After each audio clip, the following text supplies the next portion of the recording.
Just because she stepped out of the city hall with black skin and a proud posture, Officer Brent Halverson immediately approached her without a warrant and demanded her papers, as if handing down a pre-written verdict of prejudice. He swung his arm, a punch aimed straight at her face.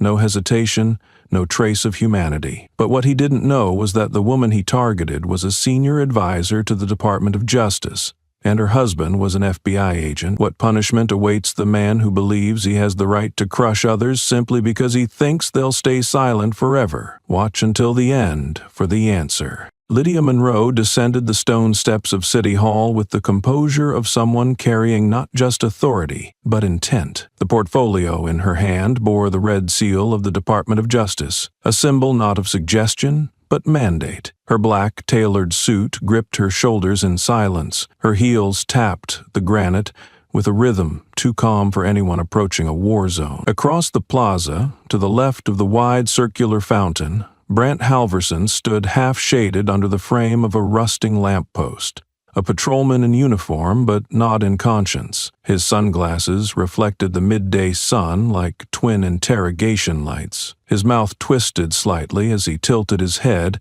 watching her like a sniper's scope in slow motion. She didn't look his way. She didn't need to. Her gait remained steady, almost mechanical in its certainty. 1-2, 1-2. No hesitation, no glance. Halverson lifted his shoulder, pressed the mic of his radio, and whispered as if his voice alone were a scalpel. Unfit civilian approaching admin zone. Black, alone, arrogant, his tone sliced into the frequency like it belonged on a battlefield, not on a municipal channel. No code, no request for clarification, just a statement, a judgment masked as observation. As Lydia neared the center line of the square, he moved, not rushed, not frantic, just a single step out of the shade and into her path, as if the concrete beneath him had tilted on purpose to intercept her. He stood directly in front of her, with the stiff-jawed stance of a man who'd long confused his badge with a crown. She stopped, not abruptly.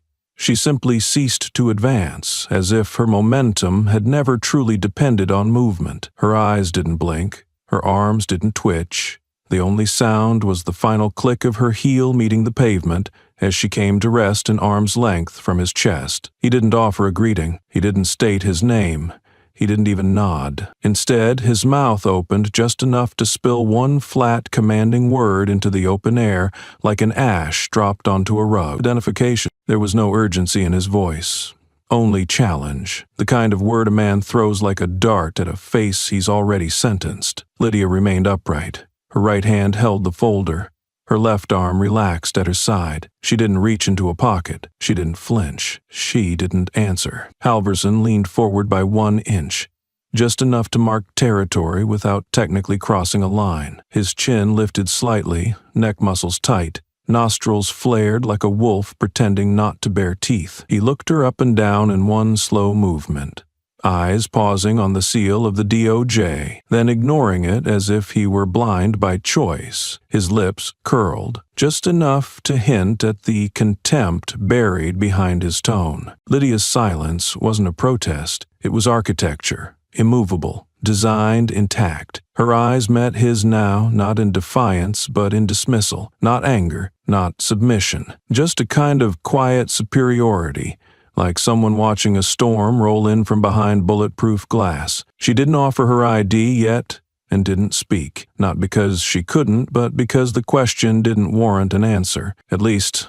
not yet. Halverson shifted his weight slightly, squaring his shoulders in that overcompensating way trained into men who've built authority out of silence and fear. His fingers twitched near his utility belt. Not enough to draw, not enough to threaten, but just enough to be noticed. The gesture was calculated, just another unspoken signal in the language of intimidation. Lydia's breath remained even, her chin neither dipped nor lifted. The tension wasn't theatrical. It was surgical, like two tectonic plates pressed flush without a quake. A woman in a light coat passed by 10 feet away, her child pulling on her hand. She looked toward the two figures momentarily, but didn't stop. That was the pattern of the square. people moving, pretending not to see things they didn't want to explain later. The fountain behind them gurgled with indifferent timing, spraying into the air and landing back on itself in loops. No voice interrupted the silence between them. No car horn cut through the air. There was only the scent of sunburned stone and the low thrum of a city watching itself forget how to intervene. "Is there a problem, officer?" Lydia's voice came out cool, shaped perfectly by vocal cords that knew how to walk the line between question and command. No smile, no edge, just a clean, even tone that didn't match the hostility facing her. She hadn't blinked. She hadn't moved. But that one sentence changed the geometry of the moment. Halverson stiffened, just slightly, just enough. His upper lip flexed, almost imperceptibly. He didn't answer. Instead, he repeated, louder this time, as if volume were validation, "I asked for your identification." He didn't move his hand. He didn't name a cause. He didn't cite a reason. He simply restated the demand, framed now as an order. Lydia still didn't flinch. Her folder remained under her arm. Her posture is unchanged. But the space between them had started to shift, an invisible rearranging of who stood in whose shadow. The plaza remained passive. No footsteps rushed in. No voice called out. But Brent Halverson had already committed to the part. He'd written his script before she ever arrived. She was a silhouette, prejudged, pre-filed in a drawer labeled trouble. He didn't need facts. He had her appearance. He didn't need context. He had his perception. And Lydia knew it. He could read it in the squint of his eyes, in the lazy insult of his breath, in the way he stood too close without calling it a confrontation. His badge gleamed in the sun, but it didn't shine with justice.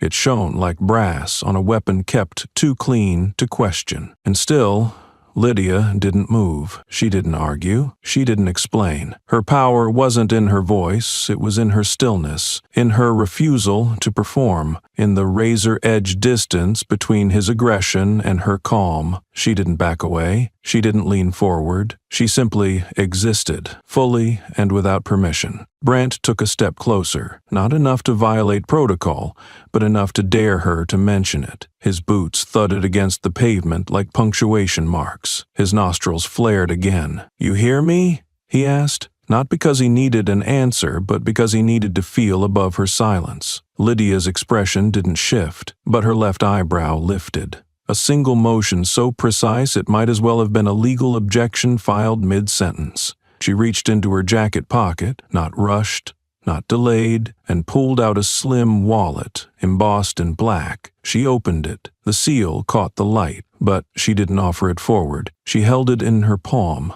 clearly visible, deliberately still. Satisfied? Her question wasn't rhetorical. It was surgical, delivered with such dryness it sucked the drama out of the moment like air from a vacuum. Halverson's jaw tensed. His eyes scanned the ID, then snapped back to hers. Something behind his irises flickered. Something not quite recognition, not quite retreat, but not victory. She returned the wallet to her jacket with the same steady hand and resumed her stride. 2 steps forward, not fast, not slow. Just enough for him to feel the air shift in her wake. He didn't stop her. He didn't call backup. He didn't shout. He simply stood there, stuck inside the moment he thought he controlled, now watching it pass him like a tide retreating on schedule. She walked past him with the same cadence as before. Tap, tap, tap. No urgency, no retreat, just inevitability. The plaza remained unchanged, but the atmosphere had changed. A man in uniform had tried to draw a line, and a woman in black had stepped across it without lifting her voice, and that, more than any shout, would echo longer in the square. The sound of Lydia's heels had barely faded behind Brent's boots when he found his voice again. But this time it wasn't coded in clipped authority. It came sharpened, louder, hungry for dominance. "Hey!" he barked, his tone no longer that of an officer performing a duty, but of a man cornered by a woman who hadn't flinched when expected. She had dared to speak, dared to ask a question, dared to stand there in silence long enough to make the air between them feel like a verdict. Brent stepped forward, one deliberate pace that shaved away comfort, a move rehearsed through years of learned intimidation. His right hand hovered purposefully close to the holster on his hip, not touching, not drawing, just near enough to breathe the implication. It wasn't a move meant to de-escalate. It was bait, a visual whisper that violence was always a ready option. But Lydia didn't retreat. She didn't blink. Instead, she leaned slightly, not back, not in surrender, but to her right, enough to maintain a span's width between his weapon and her rib cage,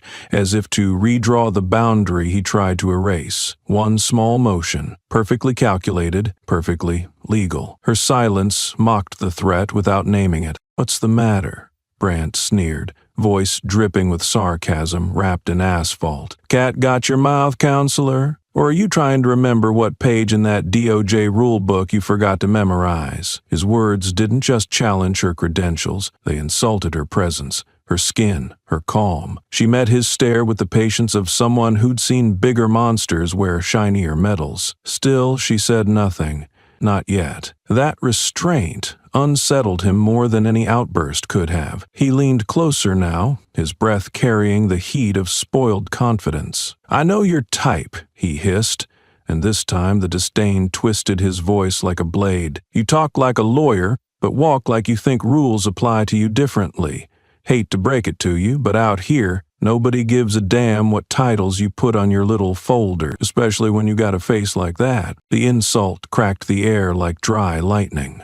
Lydia stood immovable. Her arms remained by her side, her folder unshaken under her arm, her spine a pillar carved from something Brent couldn't name without fearing it. Just beyond them, a man in a ball cap paused, phone raised, eyes locked on the confrontation. Brent saw it, snapped his head toward the civilian, and jabbed a finger forward. "Put that away before I confiscate it. Last warning." The threat wasn't shouted, it was spat. The syllables brittle and sharp, but the man didn't lower the phone. He didn't move.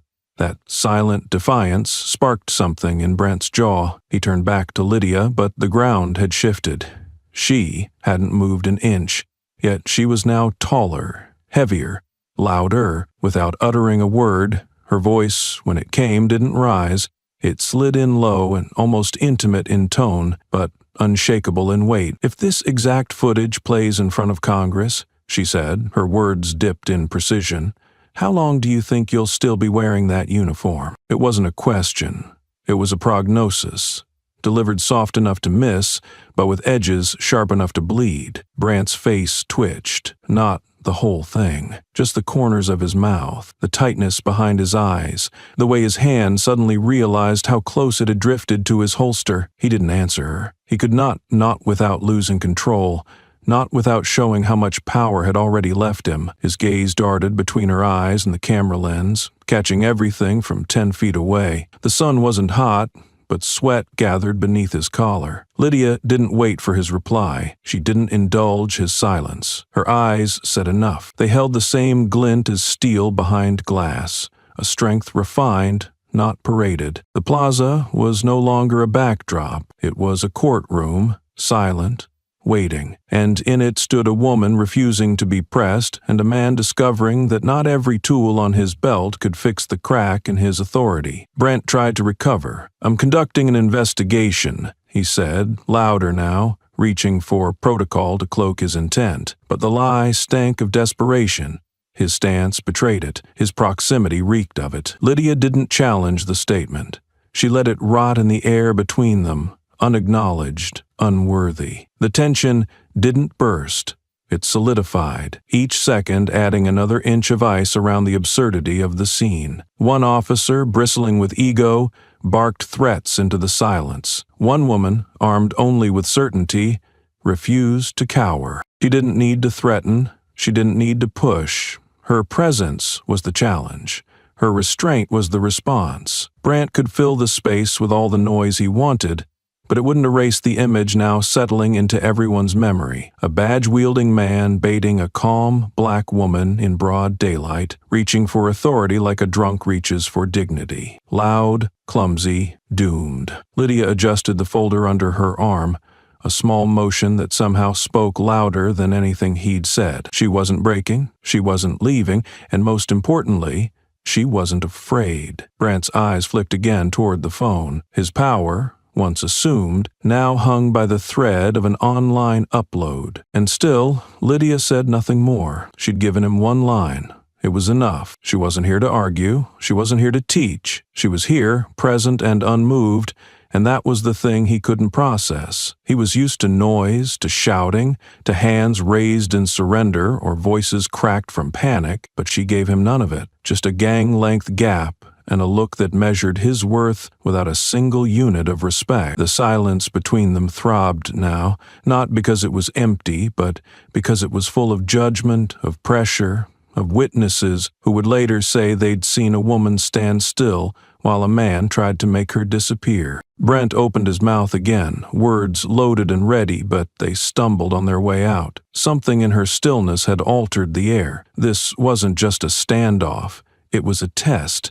And with every word he threw, every breath he wasted on assertion, he failed it more spectacularly. Lydia shifted her weight again, this time not to avoid, but to anchor. Her eyes locked on his with the quiet violence of someone who knows the difference between being heard and being obeyed. She wasn't waiting for permission. She wasn't explaining herself. She was, simply and irrevocably, there, unbothered, unapologetic. And Brent, for all his fury, for all the veins tightening in his neck and the pulse screaming behind his eyes, couldn't close the distance between who he was and who he thought he'd be in this moment. Because the truth was, he needed her to flinch. He needed her to shout. He needed something to blame. But she didn't give him anything, not 1 inch, not one excuse, just the unbearable mirror of her composure. The silence that followed her question pressed into Brent's skin like heat from a sealed oven, thick, suffocating, exposing. Lydia's words hadn't needed volume. They had carved under his badge like acid beneath enamel. He had faced suspects with knives, protesters with screams, and men twice his size with nothing but a uniform and a bluff. But this woman, silent, poised, black, had dinted something far worse than pride. She'd dismantled his posture without touching him, cracked his performance without raising her voice. And for a man like Brent Halverson, nothing was more dangerous than being seen without control. His lips curled like scorched paper, and then the dam broke. "You think you're better than a cop?" he spat, voice slicing the air with venom, every syllable dripping with insult not born of truth but panic. "You think those fancy files in your little folder will save that smug face of yours?" His hand came up fast, an accusing finger, stiff and aimed like a weapon, landing inches from Lydia's cheek. The gesture wasn't questioning, it was a sentence. His arm shook slightly, not from effort, but from the raw burn of needing her to retreat, needing her to flinch, needing proof that he could still dominate this moment. But Lydia didn't blink. She didn't even tilt her head. The finger hovered before her, but she stood unbothered, unwavering, like a stone sculpted just for this confrontation. "I don't need saving," she said, her voice firm, exact, low enough to still the wind. "I just don't need to be assaulted in daylight. No emphasis, no tremble, no plea, just truth, distilled into something too calm to shout." That sentence cracked through the tension like a match dropped in dry grass. The crowd had begun to gather, first in ones, then in threes. Their eyes found the center of gravity between the two figures. Phones emerged from pockets, lenses lifted without sound, catching the air as it folded inward, watching the crackle before combustion. Brent felt them. Even if he didn't turn, he heard the whisper of screens unlocking, the shift of feet circling behind him. It was the sound of witnesses, an audience he hadn't invited, but now could not shake, and that only fed the fire. "Try me," he barked, his voice no longer postured. This was not a man performing authority. This was a man drowning in it. The edges of his words tore into the air, sharp with a fury that came from impotence, from being held still by someone who wouldn't play the victim he needed. His right shoulder dropped back, left foot anchored, and in a motion as quick as it was reckless, Brent swung. His fist, clenched tight with years of unchecked power and bitter entitlement, sliced through the space between them like a hammer breaking glass. The motion wasn't theatrical. It wasn't a bluff. It was real and fast and aimed, centered on the left side of Lydia's face, 14 inches, where the two entered. That's all that separated impact from escalation. His knuckles cut through the air with brutal precision, every muscle in his arm committing to the punch. The wind followed, sucked in with force, leaving the plaza hanging in suspended breath. Gasps didn't have time to form. No one screamed. No one ran. The world narrowed into that moment, one fist in flight, one woman unmoved. Lydia didn't dodge. She didn't lean back. She didn't brace. She didn't raise a hand. She just stood there, the same gang's length away she had preserved since his first step too close. Her eyes were locked on his, not wide, not wild, just still. The distance between them vanished in a blur of velocity and rage, but it never closed. His punch halted midair, not by contact, not by resistance. It simply hung there, suspended in tension, a breath away from a line he had drawn and crossed in the same second. The punch didn't land, but it changed everything. The sound it made was not one of violence, it was the gasp of restraint lost, the thunderclap of a man who had finally shown his hand and found it shaking. Brent's balance shifted with the swing. His momentum dragged him a half step forward, shoulders exposed, intentions caught under 1,000 pixels now recording in high definition. Behind them, the murmurs swelled, sharp and hushed, like a storm tiptoeing across the pavement. But no one moved. No one intervened. They just watched, stunned, enthralled, bearing witness to a uniform unraveling in real time. And still, Lydia did not move. The punch had come and gone, but her posture had not altered by a degree. Her arms at her sides, her folder is intact, her jaw relaxed, her eyes, those damn eyes, still resting on his, like a surgeon studying something malignant. She didn't need to respond. The scene had already spoken. A white cop, fist flying. A black woman, unshaken. A crowd, watching. A truth, exposed. And Brent Halverson, breathing hard now, eyes flickering from her cheek to the growing circle of phones and eyes and judgment, realized too late that silence could be louder than any siren. His fury, so carefully masked in the language of enforcement, had burst free, and there was no badge big enough to cover what everyone had just seen. The rules he thought bent around him now looped like nooses. The narrative he thought he controlled was slipping through clenched fingers. Because the moment his fist moved, he wasn't the law anymore. He was a man, cornered, exposed, failing. The punch hadn't landed. It hung in the space like a suspended crime, a weapon frozen not by hesitation, but by interruption. And that interruption came not from Lydia's hand, not from the murmuring crowd, but from a voice, sharp, flat, unwavering. Stop. Now. It wasn't loud, but it didn't have to be. It cleaved through the plaza like a blade through fog, slicing clean between Brent's knuckles and Lydia's cheek, breaking the moment like glass under pressure. The command didn't rise. It cut. Brent's head jerked sideways, eyes snapping to the left, fists still cocked but suddenly hollow. His body turned as if pulled by an unseen force, drawn not by curiosity, but by instinct, the kind wired into even the most arrogant predator when a bigger presence enters the field. A man stepped out from behind the marble column at the far end of the square. Dark skin, charcoal gray shirt, slate slacks. No rush in his walk, no urgency in his limbs. His hand moved with quiet precision, revealing a leather badge wallet, flipped open mid-stride like a magician revealing the truth. The emblem inside gleamed in the sun. Department of Justice, Federal Bureau of Investigation, sealed in blue. He didn't pause to ask questions. He didn't announce himself like a man looking for recognition. He spoke as if authority were something you activated, not explained. You just attempted to strike a special advisor of the United States Department of Justice, he said, tone even, clipped, each word loaded with iron. The effect was immediate.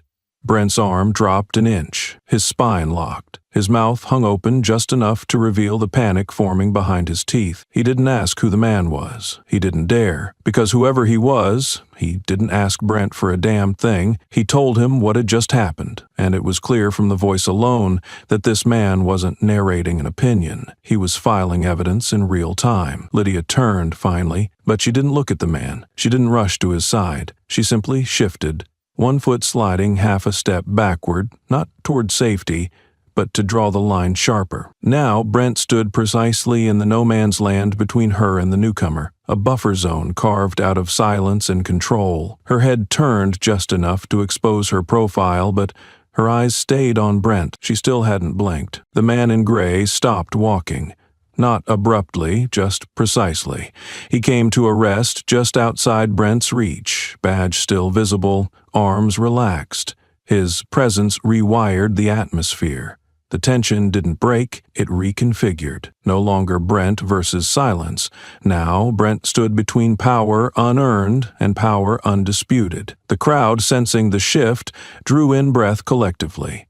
The plaza didn't move, but it tilted. Something had entered the frame that didn't belong in chaos or compliance. Something deliberate, something final. Brent opened his mouth. "Who the hell do you think?" he began. Voice caught halfway between deflection and desperation. The man didn't answer, didn't flinch, just kept his eyes locked on Brent, gaze hard as carbon. It was the kind of look that didn't blink because blinking would waste time. Brent didn't finish his sentence. He didn't need to. The silence that followed swallowed it whole. He shifted his stance, but the authority he'd relied on was gone. Stolen. Dismantled. Replaced by something colder and quieter. The FBI badge might as well have been a guillotine. Quiet, efficient, and irreversible. Marcus, though his name hadn't been spoken, hadn't raised his voice, he hadn't lifted a hand, but in 3 sentences he had redrawn the battlefield. Lydia's presence had held the line. Marcus's presence erased Brent's claim to it. The space between them was now surgical. Each foot, each breath, each pause, calibrated to unmask the imbalance. Lydia's slight retreat wasn't surrender, it was reorientation. With Brent caught between 2 unmoving forces, the illusion of control finally shattered, brittle and bare. He glanced again at Marcus's badge, then at the folder Lydia still held. Still pristine, still tucked beneath her arm like nothing had ever threatened to stain it. His mouth opened again, but this time nothing came. No insult, no order, just breathe. Just disbelief, because something in him had registered the shift. He hadn't just failed to strike. He'd been witnessed trying, and not just by phone, by federal eyes. Marcus's final words in that moment weren't for Lydia, weren't for the crowd. They were only for Brent. Not to provoke, not to punish, just to confirm the irreversible. "You crossed a line you were never meant to approach," he said, low and exact, as if documenting it for a report already halfway written. The silence Marcus left behind wasn't empty. It was fully armed. It settled over Brent's shoulders like invisible shackles, pulling his pride into a corner it couldn't claw its way out of. But humiliation is a volatile thing in men who've never learned to digest it. Brent's eyes narrowed. His jaw jutted forward as if trying to reclaim a line already erased. The crowd pressed closer without moving, phones held firm in the air, quiet as courtroom microphones. Brent's voice shattered the stillness. "Who the hell are you to interfere in a police matter?" he barked, loud enough to mask the tremble he couldn't stop at its edge. Marcus didn't blink, didn't tilt his head, didn't even bother lifting his chin. Instead, with the steadiness of someone used to turning silence into a blade, he reached into his back pocket, pulled out a phone, and unlocked the screen with one touch. Then, in a motion that was less gesture than execution, he switched to the front-facing camera, aimed it straight at Brent's face, and said evenly, "You just attempted a deliberate act of violence, in public, in front of civilian witnesses. I am a federal agent, and this is the first piece of evidence." The words landed like cold steel.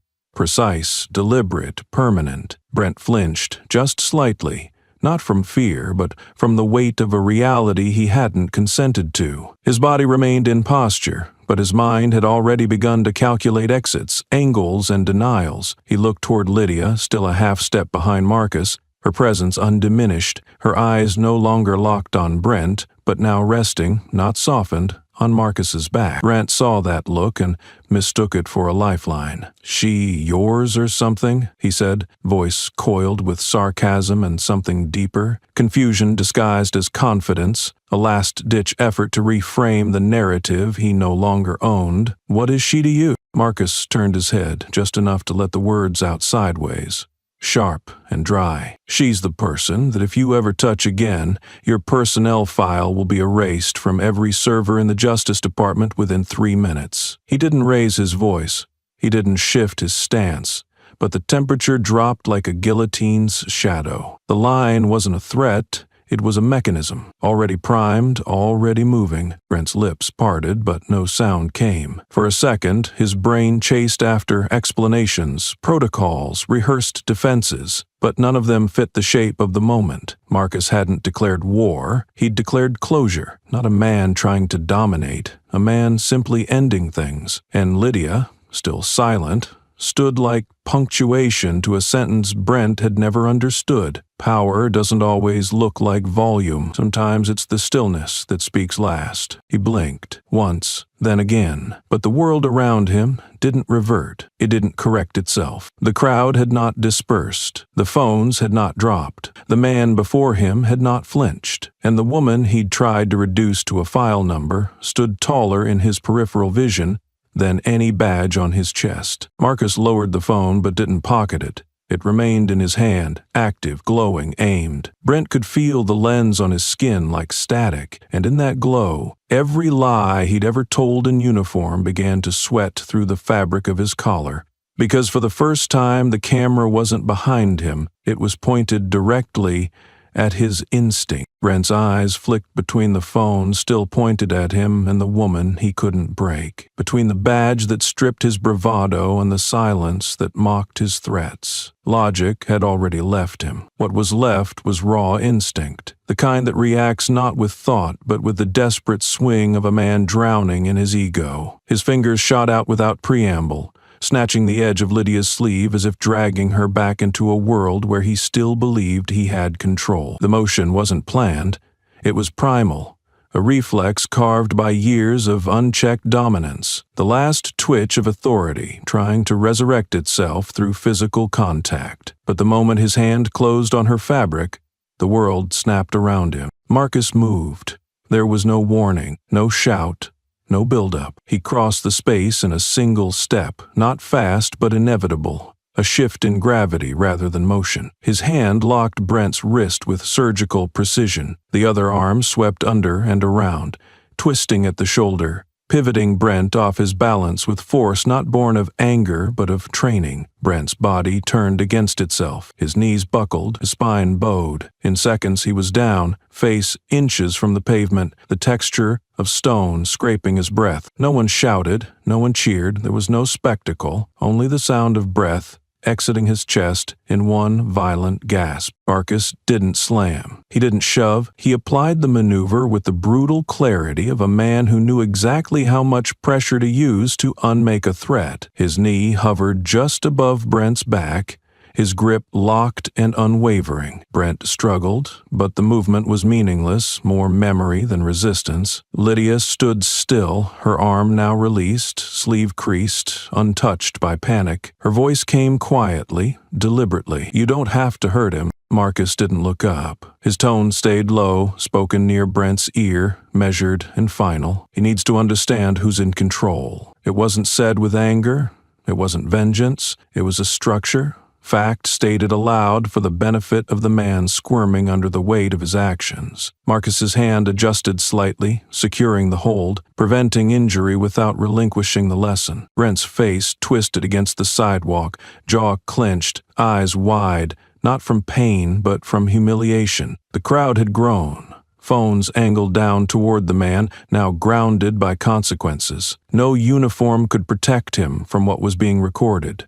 No badge could explain this frame. He had touched a woman who didn't flinch, and now he was face first in proof that he'd lost more than his temper. He'd lost the myth of power. The weight of Marcus's grip hadn't loosened, but Brent was already collapsing under something heavier: exposure. The pavement no longer scraped just skin, it scraped illusion. The seconds ticked like judgment, and in that stillness came the soft, deliberate crunch of approaching footsteps. Not fast, not rushed, just certain. A uniformed officer stepped into the frame. Not from Brent's side, but from the perimeter Marcus had drawn. He didn't shout. He didn't draw his weapon. He didn't make a show of hierarchy. He simply stood to Marcus's left and said in a voice low enough to suggest this wasn't for the crowd, "Command just relayed a directive. He's to withdraw from the scene immediately." Brent twisted his neck, face pressed into cement, voice muffled but furious. "You're siding with him?"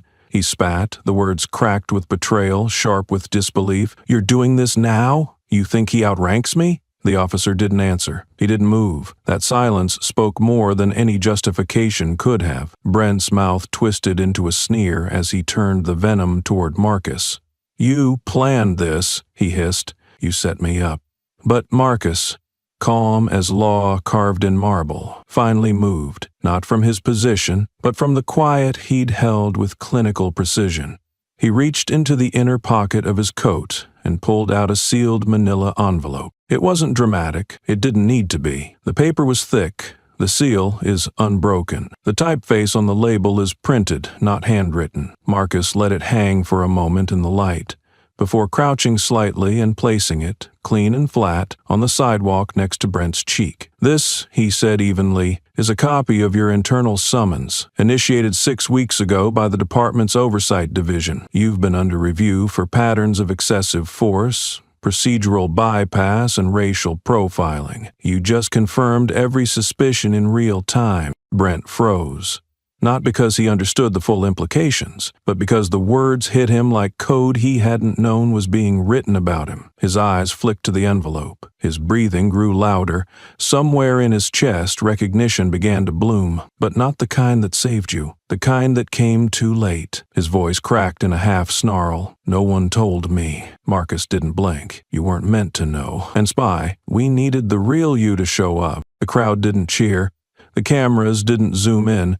But the silence around them changed flavor. No longer shocked, no longer tense. Now it was the silence of vindication, of justice slowly pressing down on a man who had mistaken volume for protection and routine abuse for untouchable protocol. Brent turned his head toward the officer who had delivered the directive. "You're gonna let him run this?" he demanded. "You're just gonna stand there while he puts on a show?" The officer looked down, eyes blank, mouth unreadable. "It's not a show," he replied flatly. "It's evidence." And in that single line, Brent realized the chain had broken. Not at the link he expected, but at the ones he'd always counted on. No one stepped forward to defend him. No one barked his rank. No one offered to review the body cam footage or call the union rep. His tribe had stepped back. His department had stepped away, and standing over him was the truth he never saw coming, not in the form of bullets or backlash, but in a quiet man with a badge and a sealed envelope. The silence Brent had failed to shatter now pressed around him like a verdict made of air, undeniable, unrelenting. The sealed envelope lay just inches from his face, and in it, everything he thought untouchable had already been documented, reviewed, and set in motion. But denial dies hard in men who wear their authority like armor, and Brent still believed that if he could just touch something, grab, yank, reclaim, he might still claw back the illusion of control. His arm jerked forward toward the file in Marcus's hand, fingers reaching as if to rip open not just the envelope but the truth it carried. But before his hand could make contact, a firm grip wrapped around his wrist and stopped it mid-air. The officer standing beside Marcus didn't flinch, didn't hesitate. His voice was level, official, and final. "You are not authorized to touch federal property." The grip on Brent's arm tightened just enough to make the point clear without crossing into escalation. "This document is under the jurisdiction of federal oversight. You don't get to lay hands on what you no longer have clearance to influence." Brent's face contorted. The words hit harder than any shove. His voice returned in a cracked growl, desperate and defiant. "You're all turning on me?" he hissed. What happened to backing the badge? But the question didn't land. No one bit. No one rushed to reaffirm his place. The silence after it didn't answer. It indicated. And in that moment, Lydia stepped forward. She hadn't spoken in minutes, not because she was absent from the battle, but because she understood timing better than any courtroom strategist. Her voice, when it came, was soft, but not kind. It didn't soothe, it sliced. "You still haven't learned," she said, each word light but surgical, "that not everyone in uniform is right, and not everyone out of uniform is wrong." The sentence fell like a gavel. It didn't need to be raised. It didn't ask permission. It settled over the plaza like a truth that had always been there, waiting to be said. Brent twisted toward her, rage flaring up as the last currency in a bankrupt account. "Who the hell are you?" he barked, voice pitched to intimidate but shaking at the edges. "Who do you think you are?" Lydia didn't blink. She didn't smile. Her response was flat, polished, and merciless. "I'm the one who wrote the protocols you just violated." No embellishment, no inflection, just the clean sound of a woman turning a question into a mirror and handing it back like a sentence. Brent recoiled. Not physically, but internally, visibly. The realization crashing in like a wave against a house built on lies. The badge on his chest suddenly felt smaller. The fabric of his uniform seemed thinner. He'd spent his career believing power came from what he wore. She stood there proving it came from what you knew, what you shaped, what you held steady under fire. Around them, no one clapped, no one spoke. But phones didn't drop. Fingers stayed locked on record. The world wasn't watching a man fall. It was watching a truth rise. And Lydia, for the first time, wasn't being questioned. She was issuing the closing argument. Not in court, but right here, on this cracked piece of city stone. In daylight, the weight of Lydia's words still lingered like the final breath in a courtroom before the gavel drops, but Brent, unable to accept the silence that followed, reached for the one thing he believed would never fail him, his radio. His fingers slid to the shoulder mic clipped to his vest, pressing it with the urgency of a man calling in an airstrike on the truth. "Unit 4, requesting backup," he said, sharp, commanding as if his badge still held sway, as if the uniform still shielded him from the gravity, settling like a noose around his authority. But the only response was static. He pressed again, this time harder, voice rising as desperation cracked through his posture. "This is Officer Halverson. I need immediate backup at Civic Plaza." Nothing, not even a buzz. The line was dead, and with it the last thread of belief that he had someone behind him. Brent turned, eyes darting to the officers still standing nearby. Colleagues who had once slapped his back, laughed at his crude jokes and stood shoulder to shoulder in stage camaraderie, but none moved. No one stepped forward. Their eyes were blank. Their feet were planted. If they heard him at all, they were pretending not to. Marcus spoke then with no shift in tone, no strain in delivery, just cold, flawless execution. "We've been monitoring internal communications since the moment your hand moved toward her." He said it not as a boast, but as confirmation. "You're not on the network anymore. Every frequency you once thought belonged to you has been mirrored, archived, and redirected." He didn't smirk. He didn't flex. He didn't raise the phone, still loosely held in his right hand. He didn't need to. The truth was self-sustaining now. "You're no longer broadcasting, Officer Halverson. You're just talking to yourself." Brent's mouth hung open. He looked down at the radio, then back at the faces around him, searching for one ally, one nod, one flicker of loyalty. Nothing. The men and women in uniform now stood like observers at a funeral. His, not his death, but the burial of his career, his credibility, his illusion. Lydia watched him with a kind of still compassion that felt more devastating than fury. Then she stepped forward, not to confront, but to clarify. Her voice was quieter than before, but no less sharp. "You weren't trapped," she said, her gaze steady. "No one forced your hand. No one lured you here. No one baited you into throwing a punch or grabbing me. This wasn't a setup." She let the silence stretch just long enough for her next sentence to land like a blade laid gently across the throat. "You walked into your trap and pulled the trigger." There was no shout, no applause, no chaos. just the echo of that sentence curling into Brent's bones like cold air beneath a locked door. He had always believed in backup, always believed that his mistakes would be papered over by the Brotherhood of Silence, the Fraternity of Blue. But silence had turned on him. The Brotherhood had turned its back, and now he stood entirely alone, not because the world had betrayed him, but because he had finally run out of people willing to lie for him. He had always believed that silence could be bent, that with the right tone, the right barked order, the right gleam of a badge, silence could be trained to obey. But as Brent stood in the middle of the plaza, his authority hollow, his voice spent, his badge irrelevant, he came to understand that silence doesn't obey, it waits. And now it was waiting for Lydia Monroe. She didn't announce her exit, she didn't gesture for clearance, she didn't even glance back. She simply walked, her heels tapping a rhythm that no longer had to compete with anyone's voice. The door to the administrative building ahead of her, one that hours ago might have required identification, explanation, permission, opened without hesitation. No one stopped her. No one called out. The building took her in like it had been waiting for her all along. Behind her, Brent remained rooted to the concrete. No cuffs, no hands on his shoulders, no restraint, just the weight of irrelevance,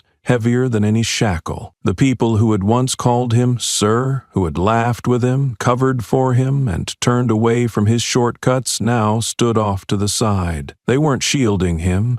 They weren't speaking for him. They weren't even speaking to him. But their silence was not apathy, it was judgment. Passive, still, and absolute. The cameras remained, dozens now. The eyes of every smartphone lens locked onto Brent like spotlights aimed at a stage actor who had forgotten his lines. He stood there, exposed not by violence but by a complete absence of validation. His mouth twitched, opened slightly then closed. His hands hovered at his sides, unsure whether to fold or gesture. He looked at the door Lydia had disappeared through, but it was closed now, and with it the world he thought he knew. Marcus hadn't moved. He stood a few paces back, relaxed, the picture of patience wrapped in certainty. When he finally spoke, his voice didn't rise. It was casual, clinical, almost kind. "You're not under arrest. Not yet." He let the sentence breathe, let the cameras hear it. "But you will be hearing every word you've ever shouted at a suspect, every threat, every slur, every order you barked, thinking no one recorded it. 40 tapes, 40 separate incidents, all of them filed, all of them time-stamped. All of them yours." Brent didn't answer. He didn't even blink, because it wasn't a threat. It was a future, clearly outlined, signed, dated, and sealed. Marcus didn't need to argue. He didn't need to moralize. The data would speak louder than anything either of them could say. Brent's breath caught. For the first time in years, there were no policies to twist, no chain of command to hide behind, no paper trail to bury. The only thing that surrounded him now was truth.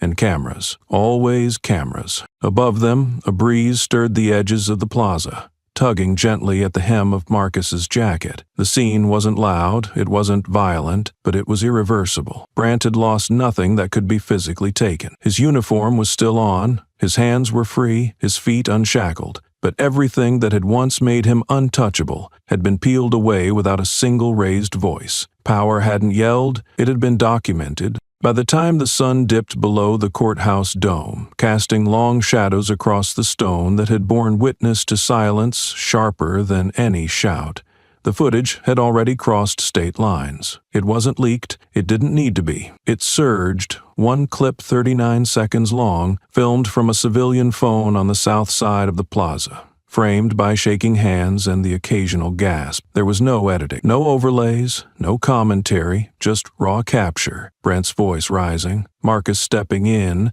and Lydia Monroe still, upright, untouched, never blinking, never retreating, never breaking. That was the moment that lit the match. The video didn't go viral because of the chaos. It didn't trend because someone got tackled or because someone bled. It exploded because Lydia didn't move. Not when the insults came, not when the fist was cocked, Not when a uniformed authority tried to make her small. She didn't duck. She didn't flinch. She stood there with a calm so complete, so defiant in its serenity, that it rewrote the rules of how strength is seen. The internet didn't care about Brent's shouting. It cared about her silence. It didn't share the swing of a punch. It shared the power of a woman who made the ground tremble by refusing to yield. Hashtags came like lightning. Power and stillness surged through timelines. Commentators posted freeze frames of Lydia's expression, calm, unreadable,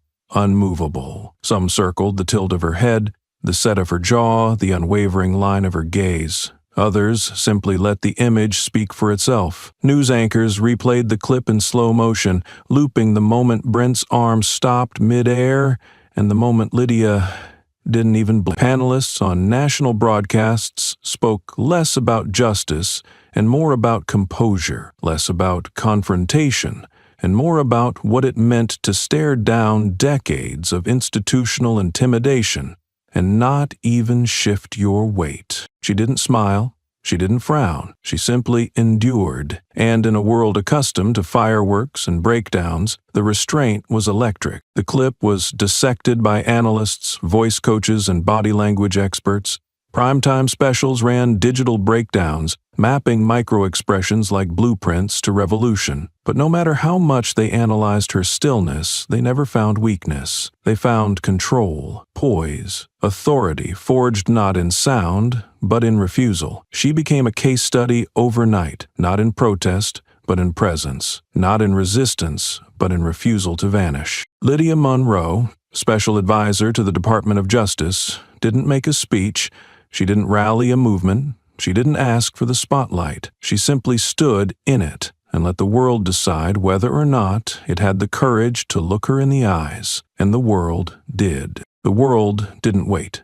It never does. By the time Brent Halverson woke the next morning, the video had already clocked over 17 million views. News cycles spun effortlessly without the need for new footage, relying instead on new voices to reinterpret what had already burned itself into the collective retina of a restless public. But Brent didn't turn on the television. He didn't check his phone. He didn't even glance at the emails piling up under the blinking red light on his inbox. He believed, like many men trained to mistake silence for safety, that if he just kept walking the line he'd always walked, the system would adjust for him like it always had. That the walls wouldn't move just because the crowd had. That the institution he once served wouldn't abandon him simply because the public did. He dressed with muscle memory, pressed uniform, polished shoes. The same badge was clipped to the same spot on his chest. He checked the alignment in the mirror twice, not because he cared how it looked to others, but because it reminded him who he believed he still was. He walked up the steps of the precinct like a man returning from approved leave, confident,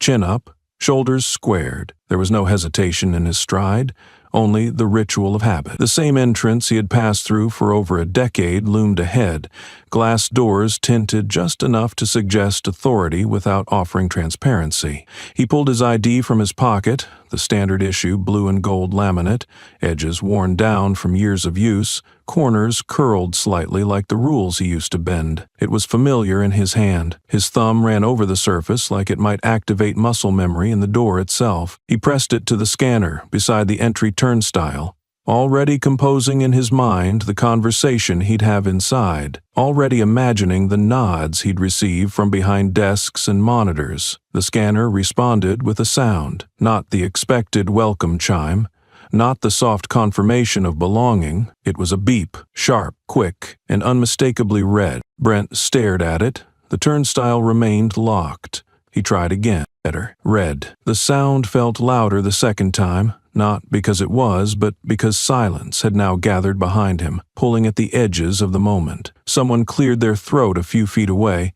and another officer brushed past without stopping, their ID lighting the scanner green before the glass doors hissed open to let them through. Brent pressed his card one more time, this time with the frustrated insistence of a man trying to slam shut a door that had already locked behind him. Leap, the turnstile disguised as color, but now the machine's refusal wasn't mechanical. It was symbolic, a verdict, disguised as a color. The machine's refusal rendered in 3 letters of color. Scratched around the edges, familiar in his grip, the badge now felt foreign. Brent's thumb lingered over it, as if trying to rub the error out of the chip, but the system didn't stutter. It didn't hesitate. It denied him with the same clinical finality it offered every other officer, except today he was no longer one of them. The rejection hadn't raised alarms, but it had sent a message. He turned slightly, catching the eyes of 2 officers near. Neither met his gaze. One turned to check something on a clipboard that didn't need checking. The other adjusted their belt and moved toward the elevators with forced casualness. No one asked him if he needed help.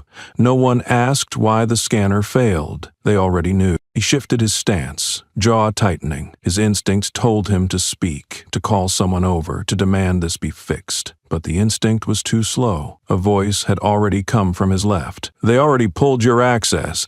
The tone was flat. A neutral line cut across the air. Brent turned, expecting irritation or sarcasm, something he could grip and throw back. Instead, he saw Officer Carlson. Carlson, who used to drink with him after late shifts. Carlson, who once whispered about cover-ups with a laugh. Carlson, who now didn't flinch, didn't smirk, didn't stop walking. Brent blinked. "What are you talking about?" he asked, trying to add authority to the question, but it fell short. Thin, weightless, Carlson kept moving, offering only the sentence he'd been told to repeat. "You've been flagged for administrative isolation, effective this morning." Brent followed him a step, incredulous. "No one told me." The words left his mouth like an accusation, like a flaw in the process had just revealed itself, and he could use it to wedge himself back in. Carlson didn't even turn. "They don't have to." The statement froze him in place. His eyes dropped to the badge again. It hadn't changed. It looked the same.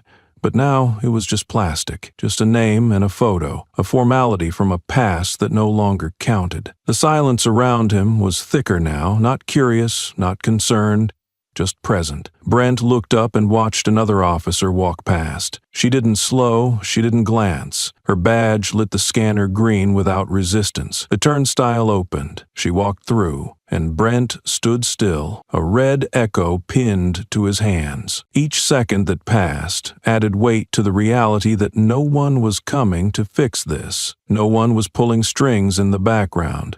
No one was making calls. There was no system error. There was only a system that had chosen to stop recognizing him, and it had done so with a tone, not a trial. Brent stepped back from the scanner, card still in hand, fingers now curling tighter around it, not to protect it, but as if strangling it might restart something. When nothing changed, he turned away from the turnstile, pivoting toward the side entrance, a door reserved for public visitors, those without clearance. It felt wrong walking that path, not because of policy, but because of what it implied. He was no longer above it, no longer part of the system that filtered others. Now he had to walk through what used to be the line he manned. The glass door opened with a hiss when the receptionist buzzed it, mechanically polite. Brent stepped through, his uniform still crisp, badge still gleaming. But in this space it read more like a costume than authority. The security guard at the front desk glanced at him, offered a vague nod, then returned to his clipboard. Brent opened his mouth to ask something,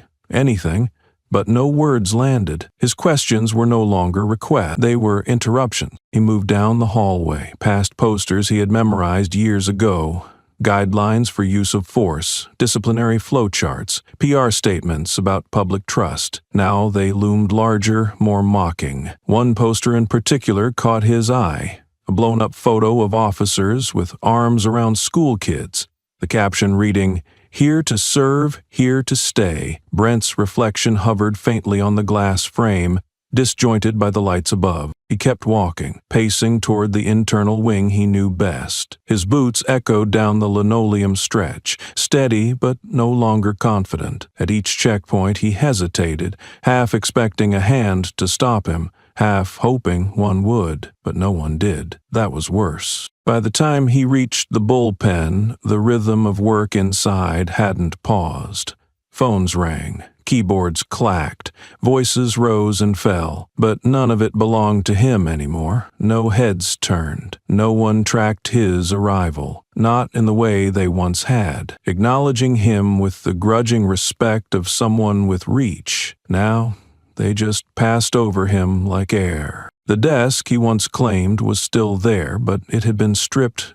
No nameplate, no photos, no worn mug that said, "I don't need coffee, I need compliance." Only a clean surface, reset for reassignment. He stood still in front of it, fingers twitching slightly, unsure whether to touch it or walk away. In the end, he did neither. He turned his head, scanning the room for a familiar face that might break ranks and offer clarity. None did. Brent finally turned his back to the bullpen, the hollow sound of his footsteps escorting him down the corridor like a silent parade. No one called after him.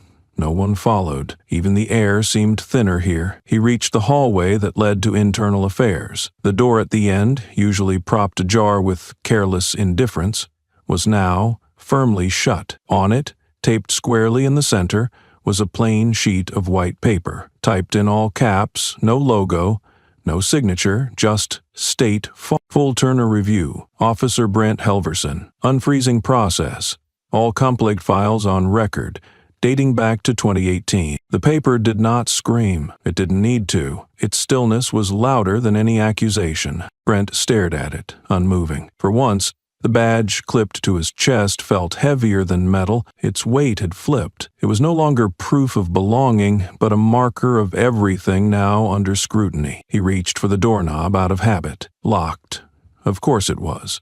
His access didn't stretch here anymore. The symbol couldn't have been clearer. Not only had he been removed from the room, he had been erased from the process entirely. The hallway behind him remained empty. The people inside that office, his people, had shut the door on their own, and in that quiet moment, there were no raised voices, no slammed fists, no broken phones, only that cold, indifferent sheet of paper. Not a verdict, not a declaration, just a door, and it didn't open. The report arrived with the finality of a gavel striking hardwood, precise, unflinching, and unmistakably damning. On official letterhead from the Federal Bureau of Investigation, the 12-page document was not labeled investigation or incident review, but something colder. Pattern of violation, internal protocol. Officer Brent Halverson. The subject line alone set the tone. The body made it clear 20 arrests under Officer Halverson's authority had breached at least one core protocol. None had video corroboration. None were processed with a signed warrant. 8 lacked supervisory clearance. And in the margins of multiple intake forms, there was Brent's handwriting, scrawled quickly, like a man writing the same lie over and over until he believed it.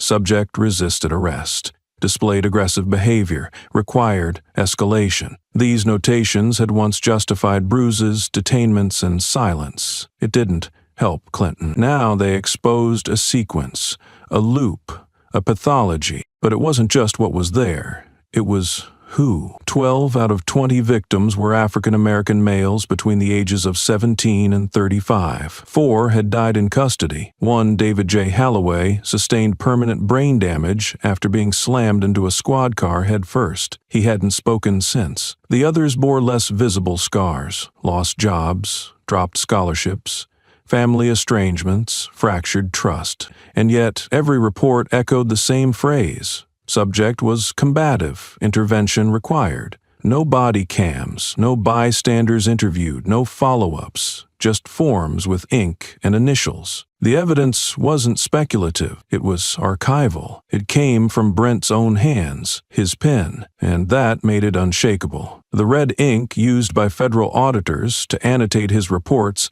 now looked like blood on paper. It circled phrases, boxed timestamps, annotated check boxes with one merciless word, invalid. The press didn't need to speculate. The document spoke louder than any anchor ever could. Newsrooms ran the scans unedited, letting the images of redacted names, forensic notations, and procedural breakdowns bleed across the screen.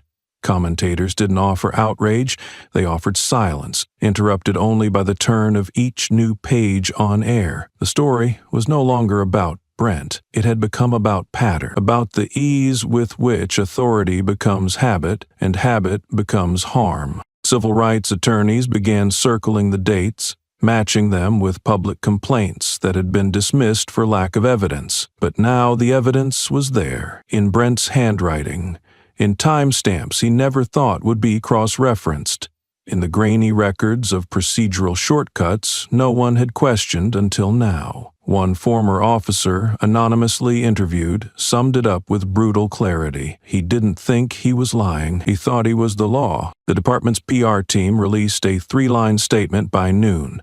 "We are cooperating fully with the federal review. Officer Halverson is on administrative leave pending the outcome. The department remains committed to justice and accountability." No mention of the victims, no apology, just an administrative pause between disasters. One victim's sister, whose brother had been rendered mute, stood outside a courthouse with the file clutched in her hand. She didn't cry, she just said, "We told them. Years ago, we told them." Reporters didn't ask questions, they just let the cameras roll. That afternoon, a coalition of civil rights organizations filed a class action suit against the city. The filing cited not just negligence, but institutional complicity. In less than 48 hours, Brent went from badge-wielding enforcer to centerpiece in a federal inquiry, not because of a single act of brutality, but because the system had finally turned its gaze inward. And what it found wasn't one man's failure, it was a ritual of disregard, performed with a pen and a check. Each signature he left was now a scar on a ledger that had never truly been closed. The media called it the Ledger Reckoning. Advocacy groups called it proof. Brent had no comment. He hadn't been seen since the report dropped. And for the first time, perhaps in years, the silence that followed him was not the product of fear. It was the sound of a machine finally stalling under the weight of its record. Internal Affairs had reviewed hundreds of hours of dispatch audio, internal chat logs, and metadata trails connected to Brent's shift patterns. The more they uncovered, the more apparent the choreography became. Stops were targeted, reports were templated. Evidence was seldom logged. For a man so aggressive in the field, Brent had mastered the art of bureaucratic camouflage. He kept his offenses just shy of overt, just beneath the threshold where protocol became prosecution. That subtlety had been his shield, until now. The Bureau's cross-examination didn't seek confession. It showed correlation, and correlation, when layered across time, became intent. One memo in particular cracked open the structure. A July 2019 email from a precinct supervisor to a legal officer, in which Brent's aggressive language during arrests was flagged. The supervisor's note: "Not worth pursuing. Subject is always combative per his reports." That line became a quote for a viral editorial titled, "How Forms Become Weapons." In it, the author wrote, "When your system trusts ink over voice, it's not justice, it's automation." Brent's defenders, few and far between, scrambled for cover. A union spokesperson argued that high-stress enforcement scenarios often lead to misinterpretations, but no one could misinterpret the statistics.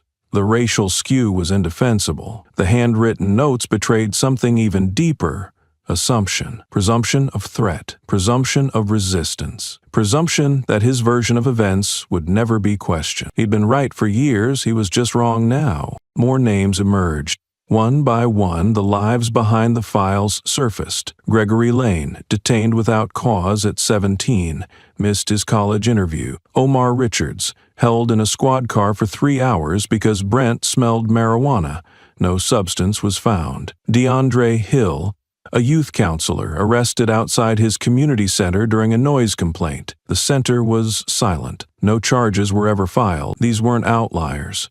They were patterns of choice disguised as chaos. A nonprofit watchdog group built an interactive map of Brent's activity over 4 years. Heat zones pulsed where incidents clustered, low-income neighborhoods, majority-minority blocks, areas historically over-policed. With one glance, viewers could see where Brent patrolled and where discretion disappeared. The data didn't tell a story, It screamed one. An internal memo from a federal ethics analyst stated flatly, Officer Halverson's arrest history reflects not a series of isolated misjudgments, but a sustained campaign of procedural disregard masked by bureaucratic compliance. No softening, no hedge, just a sentence heavy with verdict. On the 5th day after the report's release, Brent's photograph was removed from the precinct wall, not because he'd been fired yet, but because the station had become a site of protest. Dozens stood outside with printed copies of the arrest forms, laminated and hung from clotheslines like a courtroom's wash of confession. One protester held up a sign made from one of Brent's statements. Required escalation. Below it, the words, for whom, for what, for how long. The tragedy wasn't just in the force he used. It was in how easily he'd gotten used to using it. His confidence had been bolstered not just by power, but by the silence around him. Supervisors had seen the patterns. Peers had heard the whispers. No one had acted. Now that silence, too, stood on trial. The national spotlight turned its unflinching glare on every name Brent had ever written, every initial he'd scrawled beside a checkbox, every instance he'd marked subject became uncooperative, required force. Independent legal analysts re-reviewed archived dashcam footage that had been dismissed as inconclusive. In 2 cases, new audio filters revealed background voices pleading with Brent to de-escalate. In another, a grainy image frame showed a teenager raising both hands moments before he was tackled. These weren't technicalities, they were thresholds crossed, silently cataloged, until someone had the nerve to rewind. One file, labeled Case 1014A, caught particular attention. It involved a young woman, 22, who had been stopped on her way home from a late shift at a nursing center. Brent's report claimed she displayed erratic behavior and resisted questioning, but her lawyer produced GPS data, voice messages, and security footage from a local bodega that showed she had complied, spoken clearly, and was never even told why she was being detained. The footage showed her quietly sobbing on the sidewalk, hands behind her back, as Brent stood over her, flipping through his citation pad. The charge never made it to court, but the scar was public now. Televised panels dissected his syntax. Why does he always write, displayed signs of aggression? One anchor asked. A civil rights attorney replied, because it's unprovable. That's the point. You can't cross-examine a feeling. The audience didn't need more convincing. The mood had shifted. Brent wasn't just a bad apple. He had been the rot in the barrel no one dared smell. Internally, precinct staff who had once turned a blind eye began submitting statements. One said she had flagged Brent's conduct to Human Resources, but was told he was too effective on the street to sideline. Another recalled overhearing Brent boast about his arrest quotas during lunch breaks, calling himself the filter this city needs. The worst quote came from a body cam technician who had fixed Brent's units. His body cam broke so often, we called it convenient blind. The public pressure built with clinical momentum. Civil litigation flooded the courthouse. The department's legal team began triage, settle quietly, admit no fault, preserve institutional face. But in the age of open records, every no comment fed the fire. Meanwhile, Lydia remained silent intentionally. She issued no interviews, no statements, no social media responses. But her composure had become emblematic. College students cited her in ethics essays. An art exhibit titled The Stillness Doctrine used her likeness, standing in black and white, hands at her sides, eyes forward, as its centerpiece. Her stillness was no longer just restraint, it was resistance. In a memo leaked from Capitol Hill, a senior justice advisor wrote, "The Lydia Monroe incident will define this administration's legacy on law enforcement reform." The irony was clear. Brent had tried to reduce her to a file number. Now his reports were being dissected under the national microscope. One of the final nails came not from the Bureau, but from a community foundation that had tracked misconduct settlements. They released a chart comparing Brent's arrest record to departmental averages. The deviation was glaring. Either he was the only one doing his job, or he was the only one doing it wrong, the caption read. Underneath, a list of the 4 deceased. Names, ages, and last words where available. One simply read, "Did I do something?" No dramatization could surpass that. No editorial needed extra spin. The truth, laid bare in Brandt's handwriting, had already written his obituary. By the time the internal tribunal convened for the preliminary review, Brandt's face was no longer just recognizable. It was radioactive. No union rep accompanied him to the hearing. The seat beside him remained empty, a visual confirmation that even those paid to defend had drawn a moral line. The room was sealed. No cameras allowed, but leaks are inevitable when silence becomes complicit. Clerk's note circulated online within hours, quoting a line from Brandt's defense. "I never knew they would take it this far." The response, reportedly from a female investigator, was curt. "You never knew because you never had to ask." Outside, protesters held photos of the victims.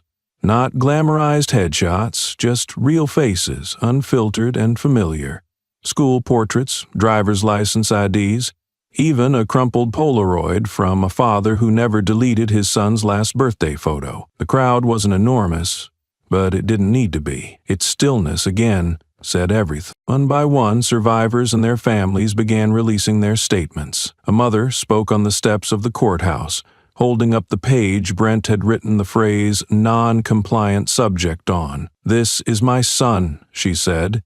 "This is what non-compliant looks like to them," a 17-year-old who asked why he was being detained. Her voice didn't tremble, it thundered in its clarity. Legal analysts described Brandt's reports as mirrors turned inward, not reflections of reality, but projections of fear, power, and unchecked bias. His phrasing became forensic evidence. The red ink that once closed cases now opened new wounds. Every mark, every scribbled line had been a silent gavel pounding down on people who never stood a chance. And then came the report.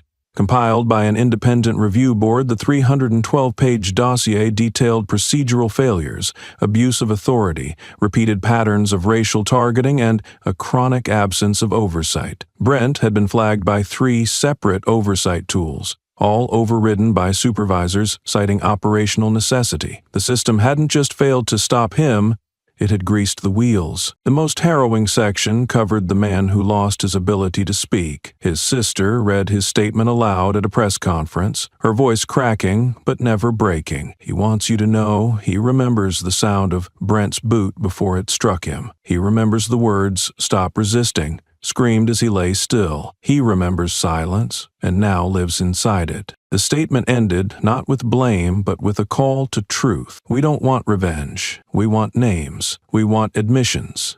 We want a registry, so this never happens again." It was signed for those still breathing. Inside the department, desks once bustling with routine began to quiet. Officers started auditing their case files, some with visible shame. A few offered to testify voluntarily. Others filed for transfers. A culture that had long operated under loyalty was now learning that loyalty without conscience is just silence in uniform. Brandt was officially suspended without pay. No press conference announced it, no camera caught his walkout, but an internal email confirmed it. Status change, administrative leave pending federal proceedings. The machine had stopped shielding him. The wall cracked. And as Lydia walked past the front steps of her office, reporters still clustered, still hungry for a quote, she said nothing. Her silence wasn't an absence. It was authorship. This was her design,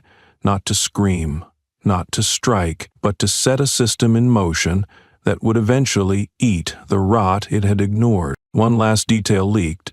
A memo from the Chief of Internal Affairs, included at the end of Brandt's personnel file. It read simply, "The ink was always red. We just chose not to see it." She had written hundreds of briefs in her life, most of them sharper than scalpels, armed with precedent and pressure, meant to sway verdicts, rewrite outcomes, or dismantle the language of oppression by turning it against itself. But this letter, short, inked in her hand, not on official stationery nor intended for public eyes, was different. It sat in the center of her desk, undated, unsigned. No salutation, no recipient, just a message left behind like a flare dropped into a void. I used to believe justice would find its way, but maybe sometimes it gets lost. This time, I lit the path. It wasn't addressed to anyone. It wasn't for the press or a committee or a cause. Lydia had written it quietly, after the storm, when the chaos had thinned out and her office stood still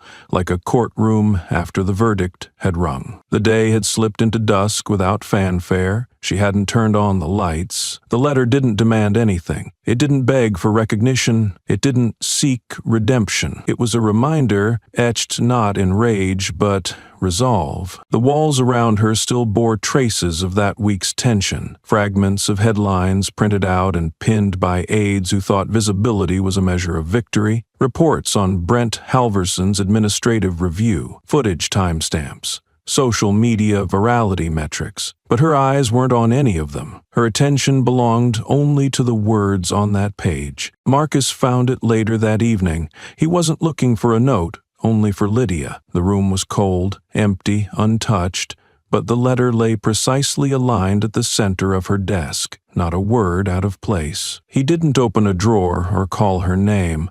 He stood there for a full minute, absorbing the silence the letter radiated. Then he took a photo, saved it to his phone, and made it his home screen. Not to share, not to post, to keep, to hold on to the essence of why they did what they did. A private totem of purpose. That letter spoke more than any hearing transcript could.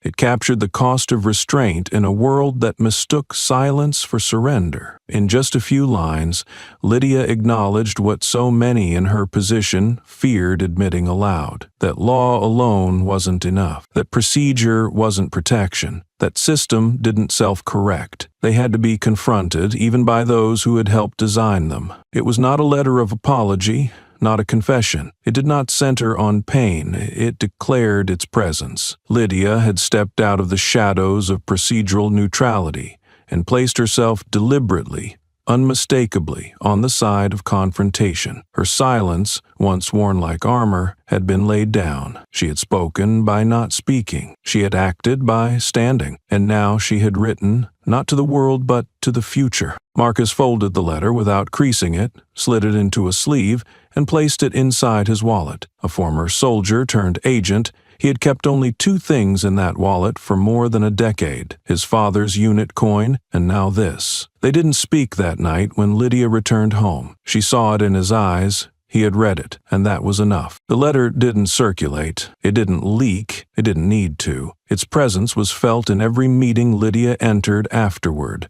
every pause before she answered a question, every silence she let stretch. She was no longer the quiet counsel with a folder full of statutes. She was the one who had once written, "I lit the path," and people noticed. A junior staffer found herself whispering the words at her desk one morning, after watching another department head fumble through a moral evasion. A clerk had it printed in tiny font and slipped it into the lining of her planner. No one talked about the letter aloud, but everyone who had seen it remembered it. It was not revolutionary in volume. It was devastating in clarity. Lydia never brought it up again. She didn't need to. Actions continued where letters left off.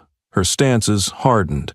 Her questions cut deeper. Her refusals to placate became a quiet policy. She stopped asking whether her presence made colleagues uncomfortable and began wondering why she had ever cared. The silence that once protected her now served another purpose. It sharpened the echo of her words when she finally chose to speak. Somewhere along the way, the letter was quoted in a legal ethics seminar. No attribution, no acknowledgement, just written on the whiteboard in a professor's careful script. "I used to believe justice would find its way." The class sat with it for 5 minutes in silence, tasked with reflecting on what it meant when justice needed to be guided, not just applied. It became part of the quiet canon, not chanted in protests, not sung in campaigns, just passed, hand to hand, breath to breath, in the spaces where people who know the system's cracks try to hold it together with will and wit alone. For Lydia, it marked a line in time. There was her life before the letter,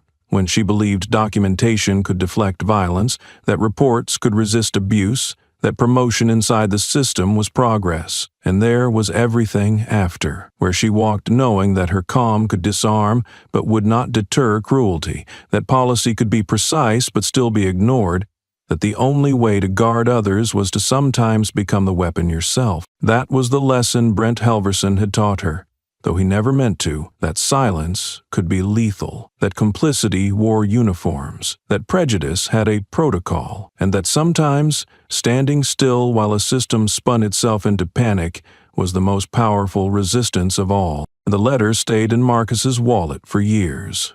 Through hearings, through reforms, through reassignment, he never removed it. He would, on certain long nights, slide it out and reread it, not to mourn, not to wonder, but to remember that she had written it before anyone knew what it meant, before the hashtags, before the headlines, when it was still dangerous to believe too deeply in anything not already printed in a statute book. The system would change after that, slowly, painfully. Some doors would open, some names would fall, some rules would rewrite themselves, but those were ripples. The stone had already been cast, quietly, on a desk, on an evening when no one watched, and all it said was, "This time, I lit the path." The letter sat on Lydia's desk, untouched and unread by anyone but her.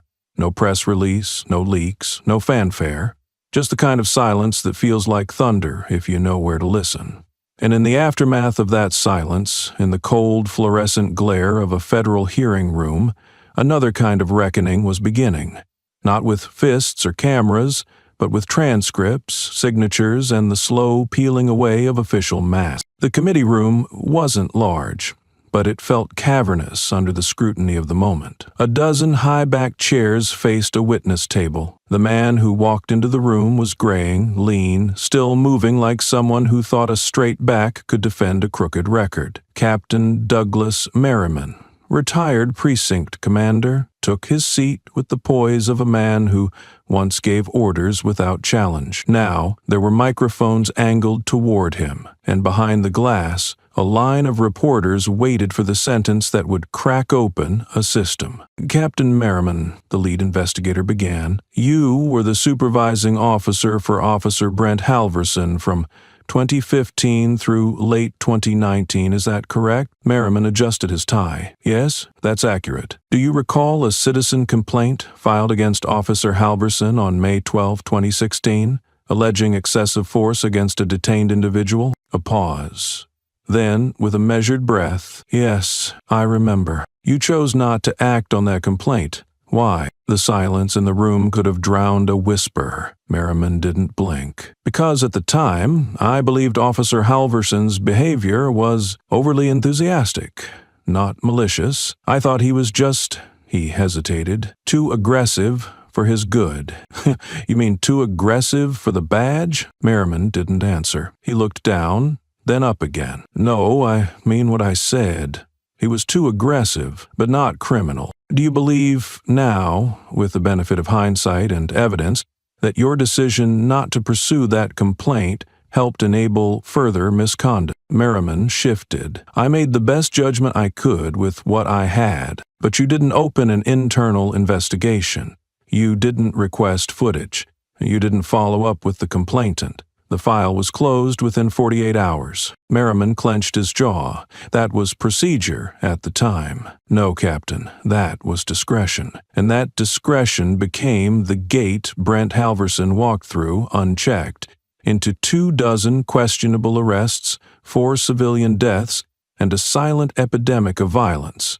Under the color of law." Across the room, Marcus sat behind the glass partition, hands folded. He didn't need to speak. Lydia had spoken without speaking, and now the system that once insulated itself with silence was being forced to listen to its echoes. "Do you regret your decision, Captain Merriman?" The man's voice cracked, just barely. "I regret trusting instinct over facts." That single line, 7 words, would be quoted, dissected, mocked, and memed by midnight. But it wasn't the worst of it. That came seconds later, when a committee member leaned in and asked, "What was it about that first complaint that didn't raise an alarm?" Merriman's answer dropped like a brick in water. Because the subject was combative. Loud. I assumed he provoked the situation. A murmur rippled through the spectators.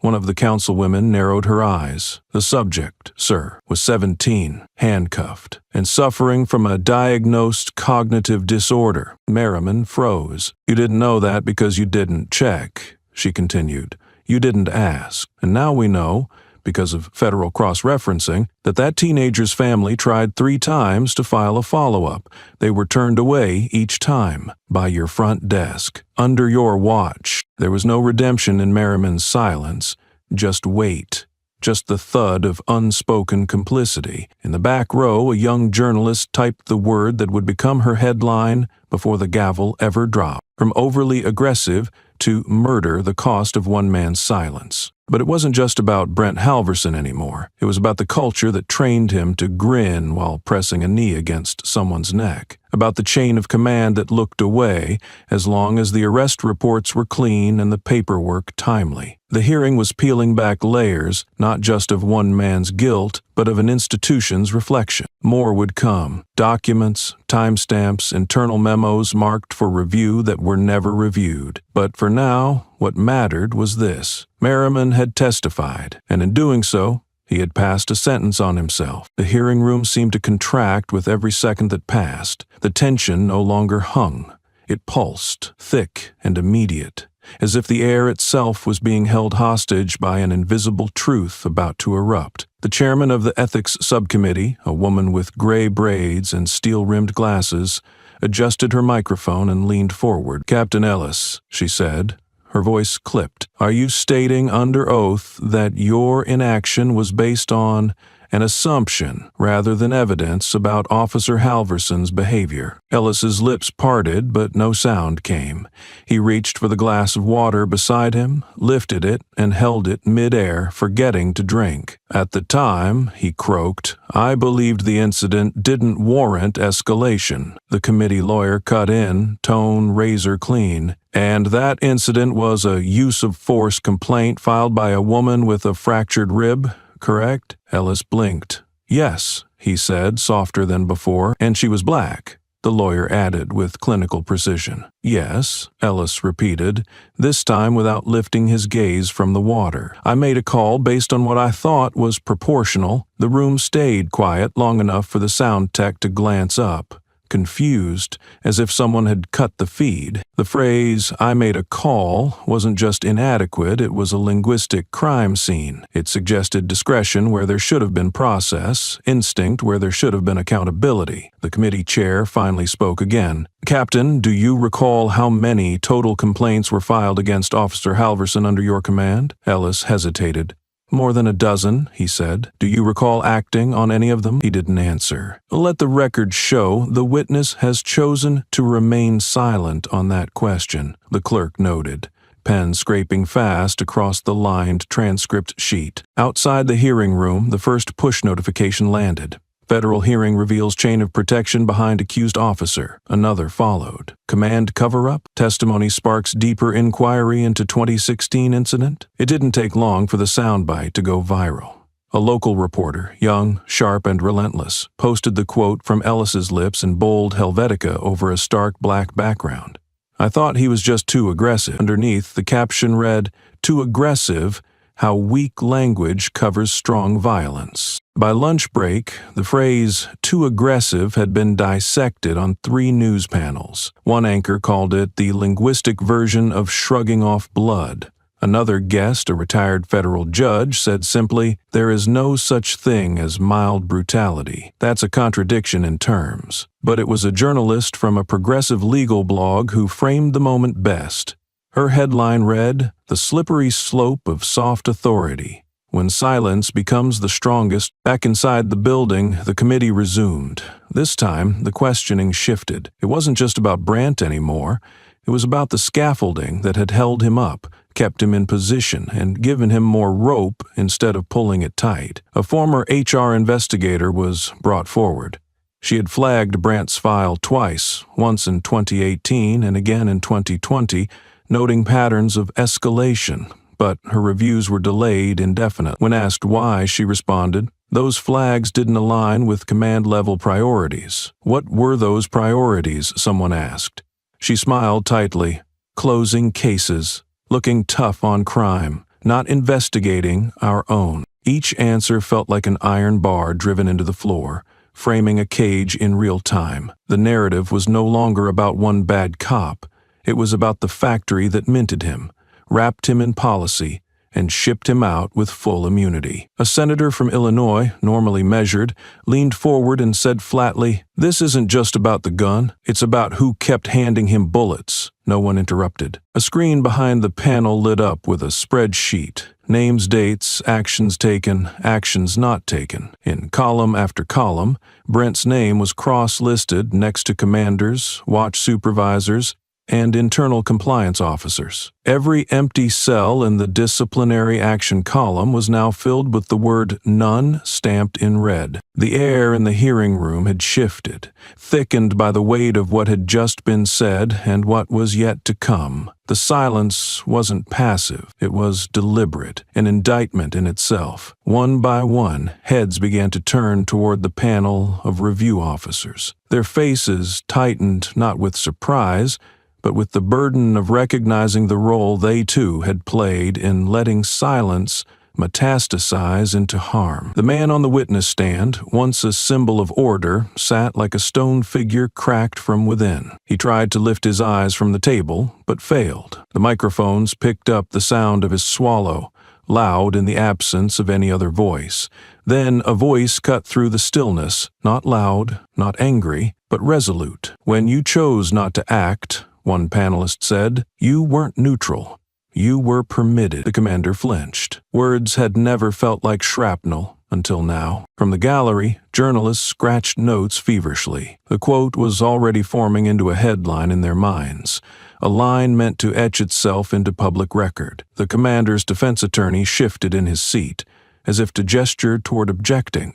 But there was no legal ground to stand on. What could be said? That he didn't know what Brandt Halverson had done? That would crumble under a single document from the now unsealed files. That he didn't intend for others to get hurt? Too late. That he had just been following protocol. The very protocol is now exposed as complicit. So he said nothing, not even a breath. Outside, the courthouse steps had become a congregation of quiet outrage. Victims' families held pictures, not signs. No slogans, just names, just faces, just proof. Inside, the hearing resumed with a forensic analyst presenting evidence, a series of digital trail logs showing the commander's login history into the internal complaint database. Each access matched a day when a formal complaint had been filed. Each log confirmed what everyone now knew. He saw, he read, and he did nothing. The timestamps flashed on the screen like a heartbeat of neglect, one ignored pulse after another. At one point, the analyst's pointer paused on an entry marked April 7, 2017, 8 minutes after a report was submitted by a junior officer. It had flagged excessive force used by Brandt on a teenager during a routine stop. The entry was reviewed, then deleted. No one moved. The screen behind the analyst didn't just show lines of data. It showed moments when someone could have stepped in. Instead, what it captured was the architecture of silence, cold, calculated, and fully aware. "You had a choice," a female member of the panel said quietly. "At every stage, you had a choice. And you chose not to disrupt the system that protected him." She didn't raise her voice. She didn't have to.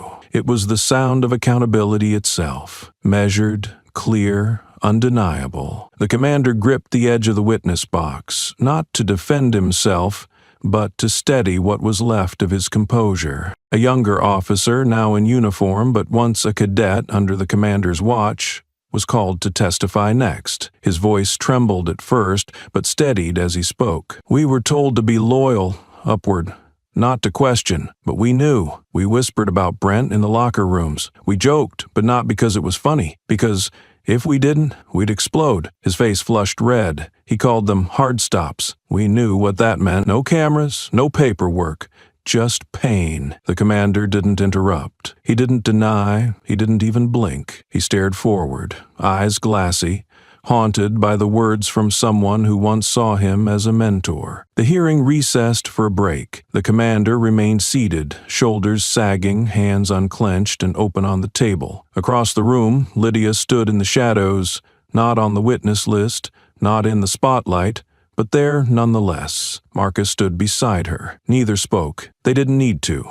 Lydia's silence, like her stare months ago in the square, wasn't passive. It was pressure. It was present. Marcus leaned slightly toward her and whispered, "He built the wall. Now he gets to feel it fall." As the panel reconvened, one final piece of testimony was introduced, an internal memo drafted in 2019 that recommended disciplinary action against Brent. The memo had been authored by a mid-level administrator who testified that the commander had acknowledged receipt in person. He said he'd handle it internally, the administrator recounted, but nothing happened. The next time I heard of it, Brent had been recommended for the word commendation echoed like a curse. On the panel's table, someone scribbled a note in bold ink. Reward for silence? The final exchange came not from a lawyer or witness, but from a member of the Civilian Review Board. An older man, a retired teacher, leaned forward and asked the commander directly, "If you had acted when you should have, how many names wouldn't be carved into those photos outside?" The commander, eyes glistening, opened his mouth, but no words came out. Just breathe.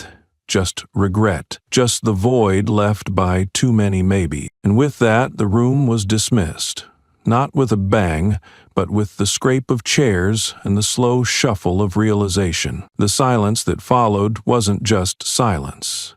It was a reckoning. It hung in the air, dense and leaden, like the weight of a verdict not yet spoken, but already known. The room did not breathe, not one shuffle of shoes, not a murmur from the gallery. Every pair of eyes, judges, journalists, citizens, was fixed on the man who had once wielded authority with a flick of a pen and a nod of neglect. His uniform sat awkwardly on his frame now, the fabric suddenly too formal, too loud in its symbolism. He shifted in his chair, aware that every movement echoed louder in that suffocating quiet. The junior representative leaned into the microphone, his voice deliberate. "So, Commander Herron, to clarify, you're saying you reviewed complaints with sufficient concern to remember them, but you found them too minor to pursue further action?" The older man's jaw twitched. He nodded once, slowly, as if the nod itself might change the angle of guilt. "At the time, yes," he muttered. "They didn't strike me as operationally urgent." A buzz went through the press section, quiet but unmistakable, the soft sound of keyboards, flaring to life, capturing the phrasing, the cracks. Not urgent, not actionable, not enough. Words that would stretch across tomorrow's headlines like banners. And yet, the representative continued, flipping a page for the theater of it, those very complaints described physical force without justification, repeated racial targeting,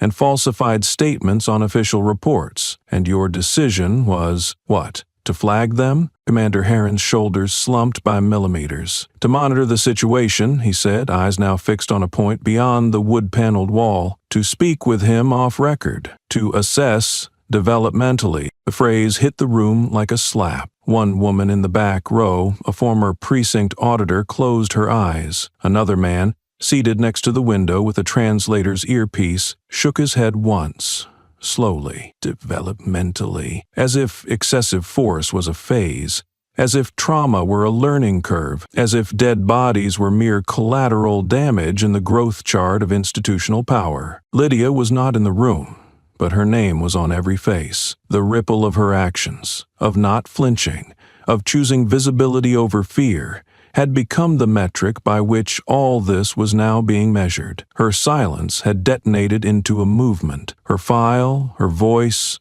her defiance, all traced back to moments that men like Herron had dismissed with a tired rubber stamp. The chair of the hearing leaned forward. "You said earlier that you believed Officer Halverson was simply overzealous, The reports lacked sufficient evidence. That it was, and I quote, not your place to derail a promising officer's momentum. The chair paused, letting that line sink in. Do you now believe that was a misjudgment? Heron did not respond immediately. Then, quieter voice, he said, I believe I misunderstood the cost of inaction. No one applauded, no one nodded, because admission wasn't redemption. It was late, and it was forced. It wasn't bravery, it was a cornered truth. Outside, reporters readied their live feeds. The headline from earlier still blazed across digital tickers. From overzealous to systemic, the thin line of complicity. Social media boiled with threads unraveling old names, old cases, old excuses. Activists began circulating petitions before the gavel fell. Nothing would return what had been lost. But the machinery that had hidden behind procedure now found itself pierced, slowly, surgically by its protocols. As the committee adjourned, a single camera flashed. Not for Heron, not for the judge, but for the empty seat left intentionally next to the witness stand, a symbolic space reserved for those who could no longer speak. 4 photos rested against the leg of the chair. A mother with a son in a hoodie, a veteran holding a discharge letter, a teenager on life support, and a child with a bruised jawline. Beside them was a handwritten card that simply read, "They asked for help, we filed them away." In that image, that collection of the silenced would do what testimony never could. It would haunt, it would headline, it would live on in exhibits and textbooks and mandatory training slides. It would become the ghost in every unchecked report, the face in every denial of wrongdoing. Heron, exiting through the private corridor, did not look back, but the world already had the only angle it needed. The room was quiet, not the forced hush of order, but the natural vacuum that follows too many truths laid bare. Brent Halverson sat at the center of the hearing chamber, shoulders slumped beneath a gray suit that no longer conferred power. The man who once barked orders into radios now stared ahead, with pupils ringed in red and skin bleached by sleepless nights. There were no badges flanking him, no partners behind him. Just an empty chair to his right and a jug of untouched water to his left. The Federal Disciplinary Committee, 7 members across the mahogany curve, didn't need to bang a gavel. Silence had already cuffed him. The lead committee officer adjusted her mic, leaned forward slightly. "Mr. Halverson," she began, voice even, deliberate. "You've been presented with the findings of the investigation. Do you have any comments?" Brent inhaled. The sound was shaky, like breath trying to lift a weight far too heavy for the chest it resided in. He swallowed but did not speak. The woman waited. 10 seconds stretched into 20. She asked again, this time slightly sharper. "Do you wish to make a statement on behalf of your actions during the years 2016 to 2023? Still no words. Brent blinked, then mouthed something indecipherable. Then finally, he rasped, "No." That one word didn't fall. It cracked. Across the room, a soft movement broke the freeze. A woman rose from the public seating row. Mid-50s, tightly curled hair streaked with gray, back held straight by pain endured more than posture. Her voice carried not volume but precision. "That," she said, "is what you told me when I asked for water." Heads turned. Even the stenographer lifted her gaze. "June 14, 2019, the woman continued. "I was in the back of your patrol car. Wrist cut from your cuffs. Nose broken. Face swollen. I asked for a drink. You looked at me, then said, 'No.'" The silence that followed was not empty. It was loaded. Brent closed his eyes, but the image wouldn't leave. The woman stayed standing. "That's the day my vocal cords ruptured. You didn't report the ambulance delay. You said I was resisting. You filled that report with words. And now, when you could use them to acknowledge something, anything, you say nothing." She sat down. The wood of her chair creaked, but Brent didn't flinch. His face had hardened into something between guilt and stubbornness, a mask forged too long ago to be removed in public. A second voice spoke. "Younger. Male? My brother's not here to ask anything, because he died the day after you tackled him, for walking with his hood up." The man stood but did not look at Brent. He looked at the panel. "We don't want apologies. We want acknowledgement, and today, we're told, This man has none. He paused, then added, but we've memorized his tone, that cold certainty. We lived with it in our nightmares long before it became a headline. From the far right of the panel, a retired judge leaned into his mic. Mr. Halverson, do you deny the accounts presented here? Brant's jaw clenched. I don't remember. A scoff escaped from someone in the crowd. The judge didn't blink. Convenient, he said, then flipped a page on the docket. Because according to this, you signed every line, initialed every margin, and in several instances, handwrote the words "strong response" required before any resistance was recorded. The room held steady. It didn't need rage. The weight of what had been documented, pain inked in bureaucracy, was heavier than any scream. Brent's breath hitched again. The corners of his mouth twitched as though trying to frame some defense. None came. And then the chairwoman spoke again. We are not here to punish feeling. We are here to weigh conduct. But your silence, Mr. Halverson, speaks volumes about your recognition, or lack thereof, of what you did while wearing that uniform. Someone coughed. A clock ticked. Then the woman from earlier, the one with the broken voice, raised her phone. I recorded this, she said. The day he slammed me to the ground, it survived in my cloud backups even when my phone was smashed.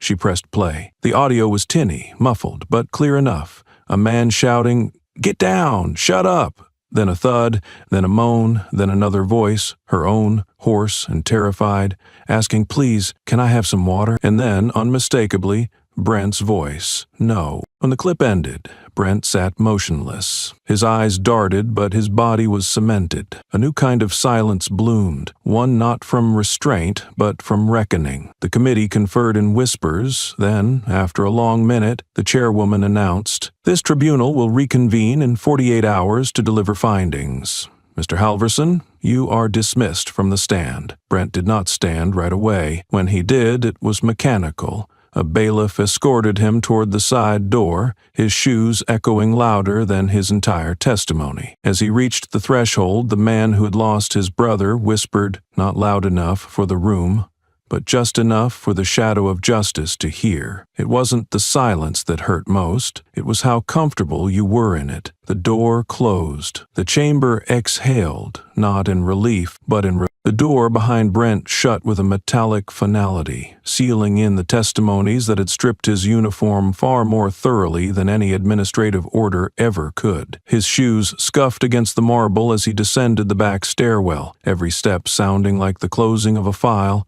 the snapping of a page against air. He didn't count the stairs. He didn't have to. His body did it for him, muscle memory clinging to procedure even when purpose had evaporated. Halfway down, the silence broke, not with voices, not with applause, but with presence. Marcus stood with one hand in his coat pocket, the other holding a small, sealed envelope. He was not blocking the path, but his presence filled the staircase like smoke, impossible to bypass without inhaling something heavy. His eyes, always steady, now looked through Brent rather than at him. Not a stare, a sentence. Brent stopped. His gaze dropped to the envelope without reaching for it. Marcus didn't flinch. He extended his hand, the FBI seal on the flap glinting under the fluorescent light. 6 recovered files, he said flatly. The ones you tried to white. Audio's intact. Enough to hear your voice rise before anyone else had a chance to speak. Brent reached for the envelope. His fingers brushed the seal, but he didn't open it, didn't speak, didn't blink. Marcus watched him, waited, and then added, his voice low, precise, not angry but surgical. "Don't disappear. Don't run. Don't end this. You need to live long enough to hear yourself in every scream you buried." There was no malice in his tone, no glee, just the cold precision of justice served without flame. Brent's lips parted slightly, as if to ask a question, but the words fossilized before they reached the air. He looked at the envelope again, now in his hand, now heavier than it had any right to be. Brant turned it over. The seal was clean. No threats written across it, no red tape, no commands. Just the simple weight of everything he thought he'd erased, now documented, backed up, archived, and returned. Marcus said nothing more. He turned and walked up the stairs, each step deliberate, as if leaving Brent to the gravity he'd created. Brent remained frozen, on a step, not too high, not too low, between the place he'd been and the place he was told to face. For the first time, no one was pushing him in either direction. The weight of the decision sat squarely on his shoulders. No sirens,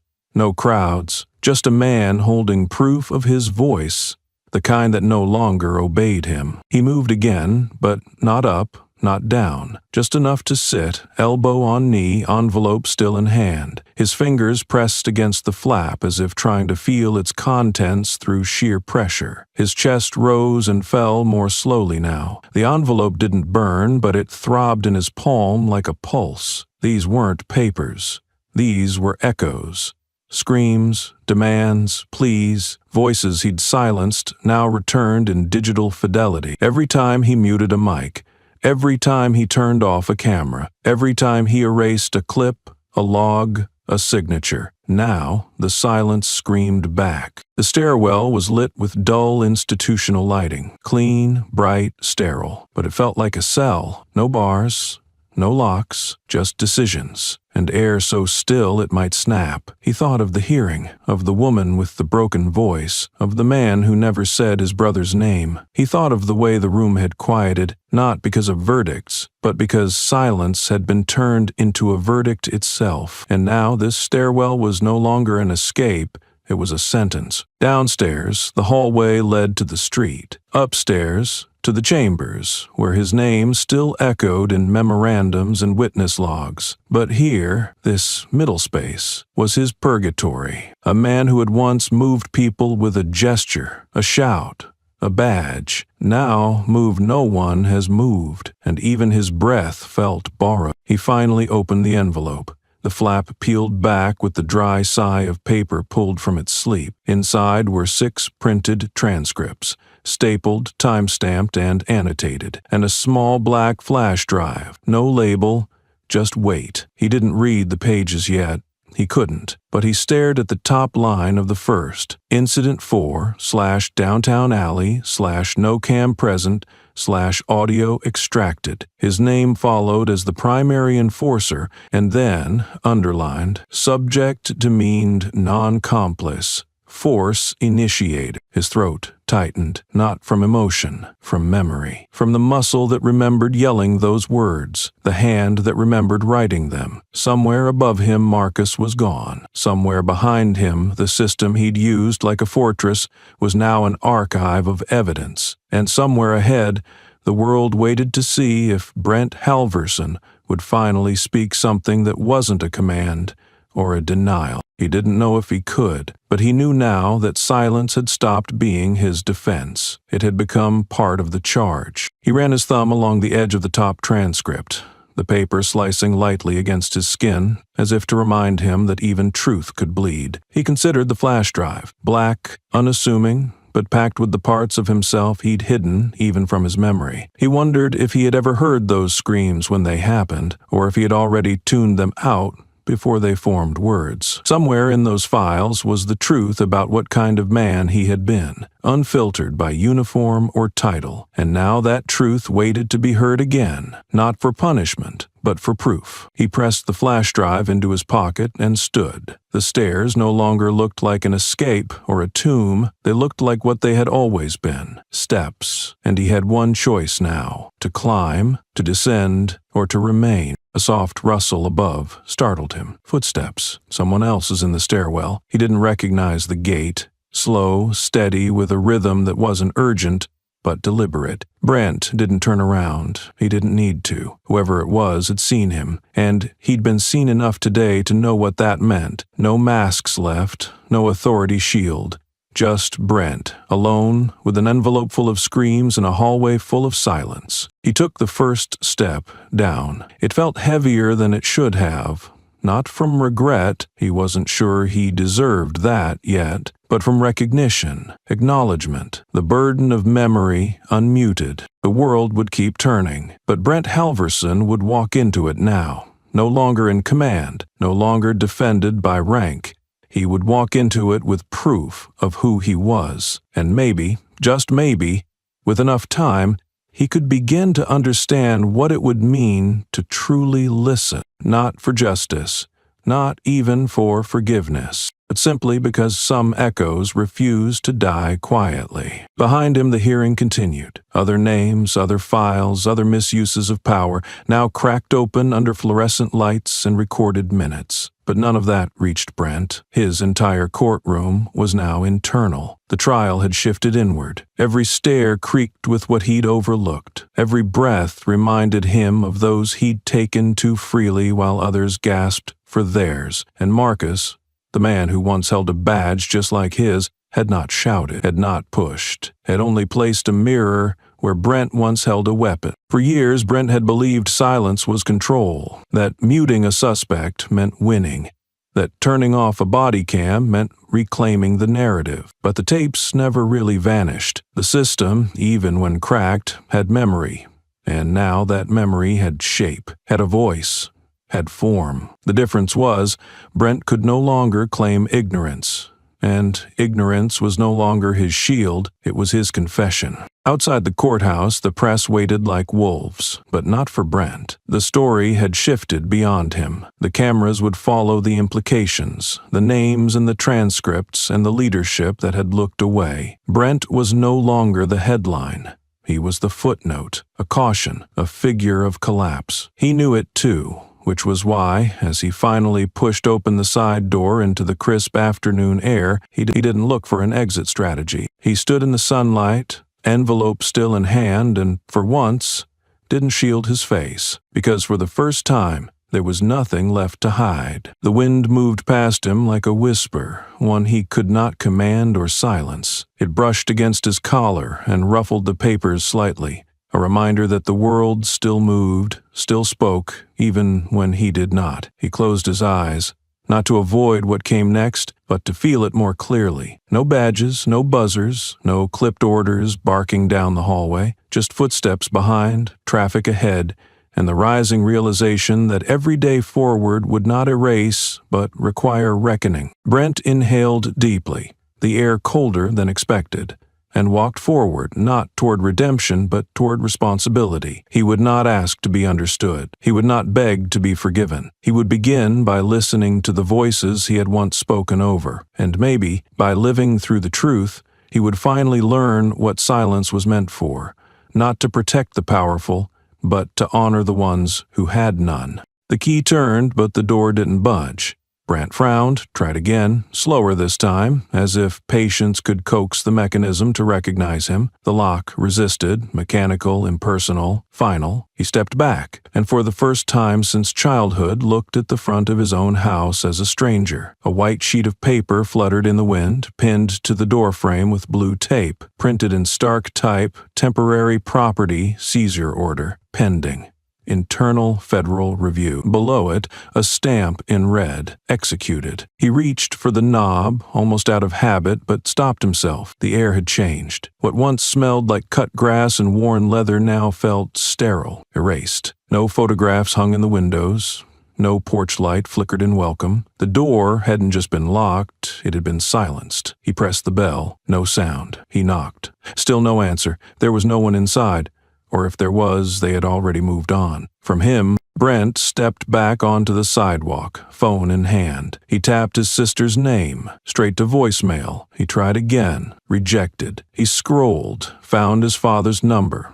Let it ring, and die. He looked around, expecting a neighbor's curtain to twitch, a dog to bark, something to acknowledge his presence, but the world had turned its face. Even the trees seemed to lean away. He sat on the curb, elbows on knees, forehead resting on the bridge of his hands. He felt the edges of something crumpled inside his jacket, reached in and pulled out the folded scrap. It was worn at the corners, the ink slightly smudged. He recognized the handwriting immediately. Marcus, the man who had handed him justice, not like a weapon, but like a mirror. Brent unfolded the paper and read the line that hit harder than any reprimand, sharper than any verdict. This is the first time you've been forced to listen. He stared at it, read it again. The ink didn't change. The weight of the sentence deepened. It didn't scream.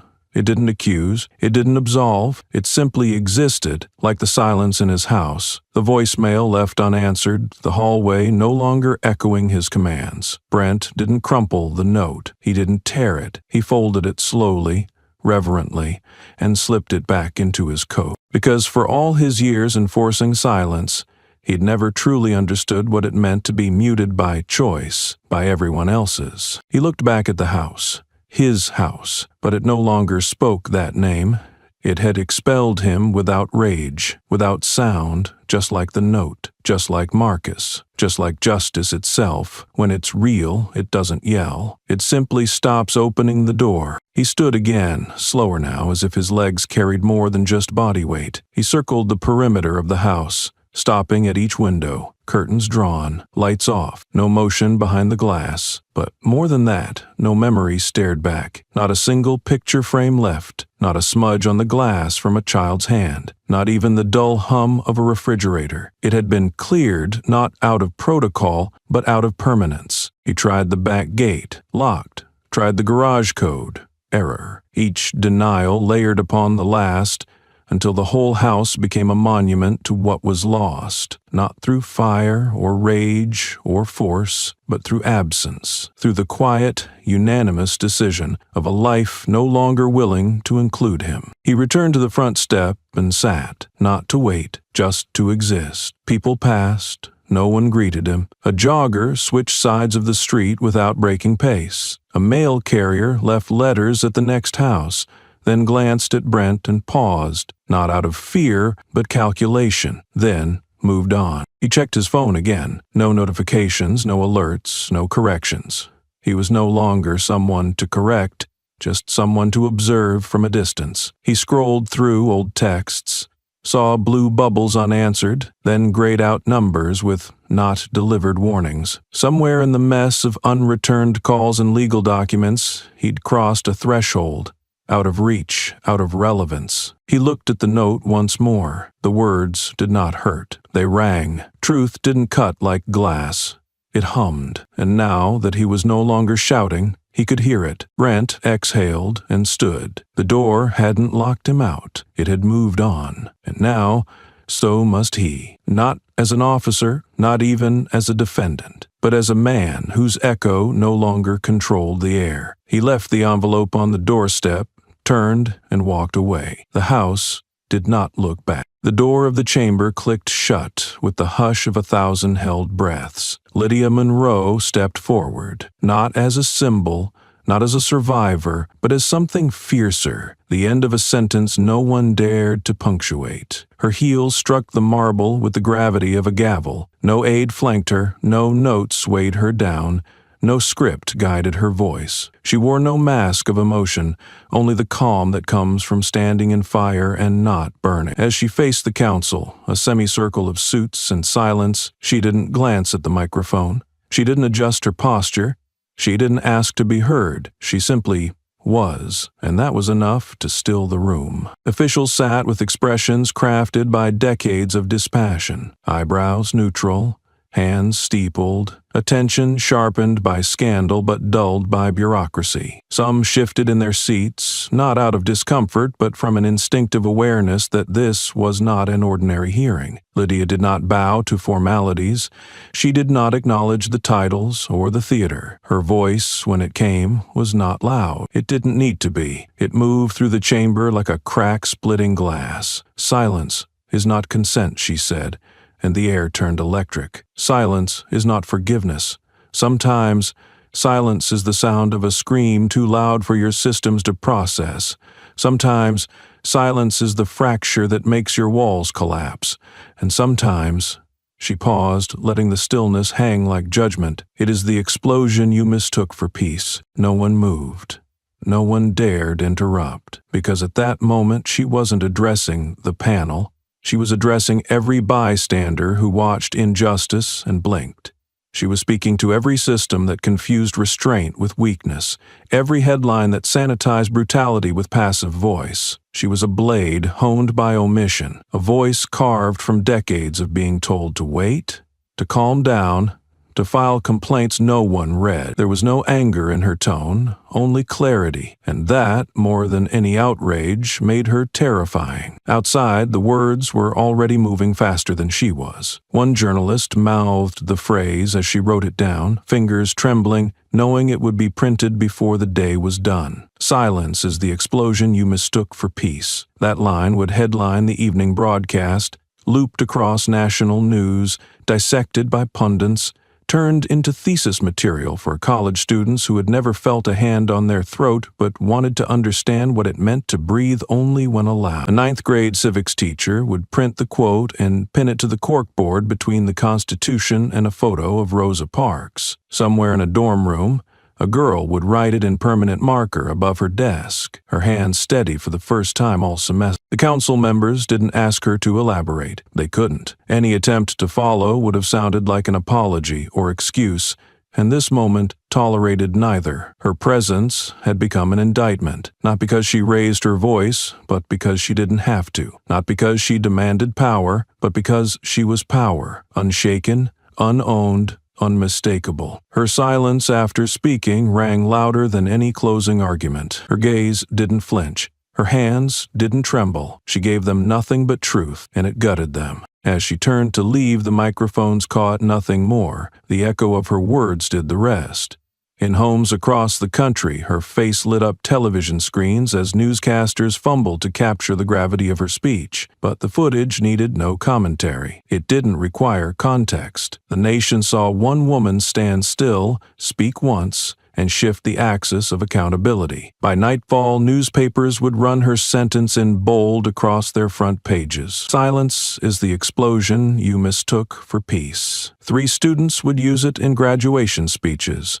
One judge would quote it in a sentencing. The words were not hers anymore. They belonged to a movement that had waited too long to be named. And Lydia Monroe didn't look back. She didn't need to. The words still lingered like an aftershock when the ruling was delivered, not with drama, not with fanfare, but with a cold finality that echoed louder than a gavel. In the official transcript of the proceedings, there was no name, no Brent Halverson, no rank, no badge, only a sequence of numbers and dates, a sterile string of characters that stripped him of what he had once weaponized, identity. It wasn't erasure.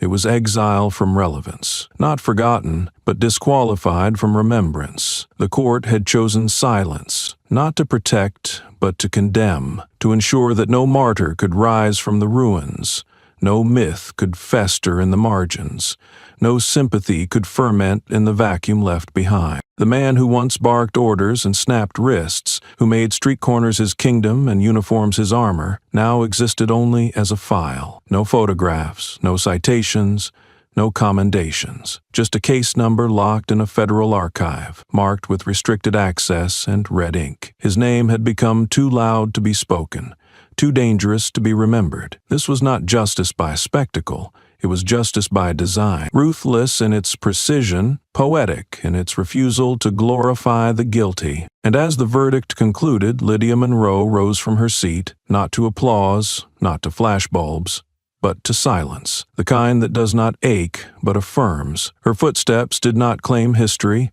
She didn't glance back. She didn't linger for commentary. She didn't balk, because this was never about spectacle. She had stood where she needed to stand, spoken what needed to be said, and now she let the silence speak louder than the verdict. Outside the chamber, the hallway stretched wide and quiet. She walked alone as she had arrived. No escort, no entourage, only purpose. When she reached the end of the corridor, she paused, not for reflection, but for closure. With deliberate care, she reached for the lapel of her jacket and removed the small gleaming badge that had sat there since the beginning. The weight of duty fulfilled, now held between her fingers. She placed it into a plain envelope, unadorned, unsealed. No signature, no ceremony. On the envelope, in her precise handwriting, she wrote a single line: "The role is done. It is time for the law to perform the rest." Then, without hesitation, she left it on the receptionist's desk of the Department of Justice and walked away, not as a victor, not as a symbol, but as a citizen once more. Not retreating, but releasing. The law would carry forward. The storm had passed, the echo remained.